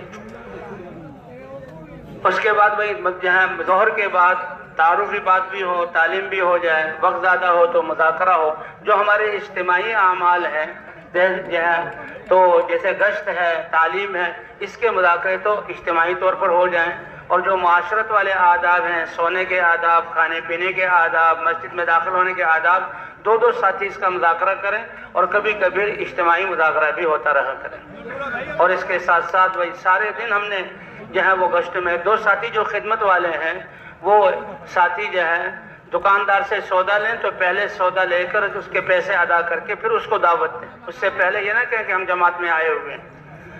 اور ساتھی 2 خدمت والے ساتھی، یہ جب تھکے ہوئے ساتھی ہوں تو اس وقت اپنے آپ کو خدمت کے لیے پیش کرنا، یہ بڑے اجر کا۔ امیر صاحب ہم 2 خدمت کریں گے، آپ حضرات اپنے اعمال میں لگیں۔ خدمت والے سارے جماعت کے اعمال کا ثواب لے لیتے ہیں، لیکن وہ اس کا مطلب یہ نہیں کہ باقی اعمال سے ان کو چھٹی مل گئی، بلکہ کوشش کریں تعلیم میں بھی شریک ہو جائیں، دعوت والا اور سیکھنے سکھانے والا عمل بھی چلتا رہے۔ جب وہ کھانا تیار کر لیں تو اس وقت 2 ساتھی امیر ذمہ دار کو کہیں کہ ان ساتھیوں نے بڑی ہمت کی، کھانا تیار کیا، کھانا ہم کھلا دیتے ہیں اور بعد میں پھر ان کے ذمہ خدمت کر دیں گے۔ اگر کوئی ساتھی علاقے والا دعوت کرے تو ہمارا دعوت کو قبول کرنا یہ کام کی بنیاد پر رہے۔ دیکھیں کہ وہ جو دعوت قبول کرنے والا ہے، دینے والا ہے، دعوت کھانے کی دعوت دے رہا ہے کہ وہ قریب ہو جائے گا، اور اس کے گھر والوں کا بھی ذہن بنا ہوا ہو، گھر والوں پر بوجھ نہ ہو، اس لیے مقامی ساتھیوں سے بھی پوچھا جائے اور پھر ساتھی مشورہ کریں تو پھر اس کی دعوت کو قبول کیا جائے۔ اور دعوت قبول کرنے میں ہمارا یہ جذبہ نہ ہو کہ ہاں جی آج گھر کا بنا ہوا اور اچھا کھانا ہم کھائیں گے، بلکہ اس کی دلداری کے لیے جو ہے کہ دعوت کو قبول کیا جائے۔ اور جو دعوت کر رہا ہے تو یہ نہیں کہ جماعت اس کے گھر میں جائے، ایک ان سے کہا جائے سادہ پکایا جائے اور کھانا مسجد ہی میں لے آؤ، کھانا ہم یہاں مسجد میں کھائیں گے، اور اس دعوت کو قبول کرنا تاکہ وہ اور اس کے گھر والے اس محنت کے لیے قبول ہو جائیں۔ پھر بھائی ایک عمومی گشت ہے، جیسے سارے دن دو ساتھیوں نے گشت کیا، اب ایک جماعت کی صورت میں باہر جانا، یہ ہمارے عمل کا بہت اہم عمل ہے، ہماری محنت کا بہت اہم عمل ہے کا گشت اور پھرنا تمام انبیاء کی مشترکہ سنت ہے، دعوت کو لے کر پھرنا، اور اس کی مثال ریڑھ کی ہڈی کی طرح ہے۔ جیسے ریڑھ کی ہڈی مضبوط ہوگی تو اوپر کا دھڑ اور نیچے کا جسم سارا ٹھیک ہوگا۔ اگر ہمارا گشت اصول اور آداب کے ساتھ ہے تو اس میں ہماری تربیت ہوگی۔ اس کے لیے ایسا وقت متعین کیا جائے جس وقت میں مسجد کے آس پاس لوگ موجود ہوں۔ بازار والی مسجدوں میں دیہاتوں کے بازار جو ہوتے ہیں کہ عصر کے بعد بازار بند کرتے ہیں، تو عصر سے پہلے گشت ہو جائے، رمضان میں بھی ہوتا ہے، عصر کے بعد بیان ہو جائے، اور ایسے لوگ ہوں جو عصر کے بعد اپنے دفاتر سے آتے ہوں تو عمومی طور پر عصر کے بعد گشت ہو اور مغرب کے بعد بیان۔ بعض علاقوں میں ایسا بھی ہوگا کہ عشاء کے پاس سے پہلے گشت ہو اور عشاء کے بعد بیان۔ ہمارا بیان پورے دن کی محنت اور گشت کرنے کے بعد ہے۔ بیان ہمارا موضوع نہیں ہے کہ لاؤڈ اسپیکر چالو کیا اور بیان شروع کر دیا، وہ تو پورے دن اپنے آپ کو تھکانا ہے۔ جتنا زیادہ جماعت تھکانے والی ہوگی اور لوگوں سے اختلاط کرے گی تو اتنے ہی زیادہ وصولی ہوگی۔ اے علی، تجھے اللہ تعالیٰ ایک آدمی کی ہدایت کا ذریعہ بنا لے تو ایک روایت کے مطابق جن جن چیزوں پر سورج کی روشنی پڑتی ہے وہ تمہیں ایک طرف مل جائیں، اور ایک طرف تمہارے ذریعے سے ایک انسان کو ہدایت مل جائے۔ ہدایت کا مل جانا ان تمام خزانوں سے بہتر ہے۔ اللہ ہمیں خیروں کا ذریعہ بنا لے، اس کے لیے جو ہے بھائی ہمیں محنت کرنی ہوگی، اپنے آپ کو تھکانا ہوگا۔ عمومی گشت کا اثر کے بعد تو پہلے اس کے لیے ترغیب دی جائے، ایک ساتھی ترغیب دے، اس میں دین کی اہمیت، نبیوں کی محنت، اور مختصر طور پر جو ہے نبیوں نے کیسے محنت کی اس کو فضائل سنا کر ان کو گشت کے لیے آمادہ کیا جائے، اور جو گشت کے لیے آمادہ ہو جائیں اب ان کو گشت کے آداب بیان کیے جائیں کہ یہ گشت کن آداب کے ساتھ ہوگا۔ گشت یہ جماعت کی صورت میں ہے، 5-6 ساتھی جماعت کے ہوں گے، 2-3 ساتھی سنجیدہ محلے والے ہوں گے، اور جہاں گشت کے دوران ایک ساتھی بیٹھ کر بات کرے کہ آنے والوں کو سنبھالے، اور یہ بیٹھ کر بات کرنے والا لمبے قصے شروع نہ کرے کہ بیچ میں آخر میں آئے ان کو ابتدا کا پتہ نہ لگا، بلکہ ہم جیسے قرآن پاک میں قرآن کوئی تاریخ اور قصوں کی کتاب نہیں ہے، قرآن تو نصیحت کی کتاب ہے، وہ انبیاء کے واقعات جس کا تعلق دعوت سے ہے، اس لیے اس میں دین کی اہمیت اور دین کی محنت اور دین کے فضائل ایسے بیان کیے جائیں کہ سننے والے بھر جائیں کہ ان کا بیان ختم ہو تو ہم اپنے آپ کو پیش کریں۔ ایک ساتھی 2 ساتھی ذکر میں وہ خوب اللہ کی طرف متوجہ ہو، 1-2 ساتھی استقبال میں کہ آنے والوں کو سنبھالنا اور اعمال میں بٹھانا، اور یہ جماعت کی صورت میں جائیں گے۔ جماعت میں ایک امیر ہوگا جو سب ساتھیوں کو جوڑ کر ذمہ دار ہوگا، سوچ جوڑ کر چلے گا۔ ایک ساتھی متکلم ہوگا، وہ بات کرنے والا ہوگا۔ ایک سنجیدہ رہبر ہوگا جو لوگ جہاں بتلائے گا وہ گھر لے کر جائے گا، ملاقاتیں کروائے گا، باہر نکل کر دعا کر لی جائیں، 2-2 ساتھی ہو کر چلیں، گھر کے سامنے کھڑے نہ ہوں، اور جب ساتھی باہر آئے تو یہ رہبر ساتھی کہہ دیں یہ بھائی مسجد سے ملنے آئے ہیں، ان کی بات سنیں۔ اور بھائی متکلم کی بات، ہم راستے میں چلتے ہوئے دائیں طرف بھی چلیں، نظروں کی حفاظت کریں، ذکر کرتے ہوئے چلیں، ذکر کی وجہ سے نہ شور ہو نہ بالکل خاموشی ہو، اور اگر کچھ خاموشی ہو جائے تو ذمہ دار ساتھی ساتھ گزرتے ہوئے لا سبحان اللہ الحمدللہ یہ ذرا آہستہ سے پڑھے تاکہ ساتھی متوجہ ہو جائے۔ متکلم جب بات شروع کریں سارے ساتھی اپنی بات موقوف کر دیں اور اس کی بات کو سنیں جس دعوت کو لے کر ہم نکلیں۔ جی ہاں، بہترین متکلم وہ ہے جو وہ مختصر بات کرے اور نقد تیار کر لے۔ ان لوگوں کو نقد مسجد میں لانے کی کوشش کی جائے۔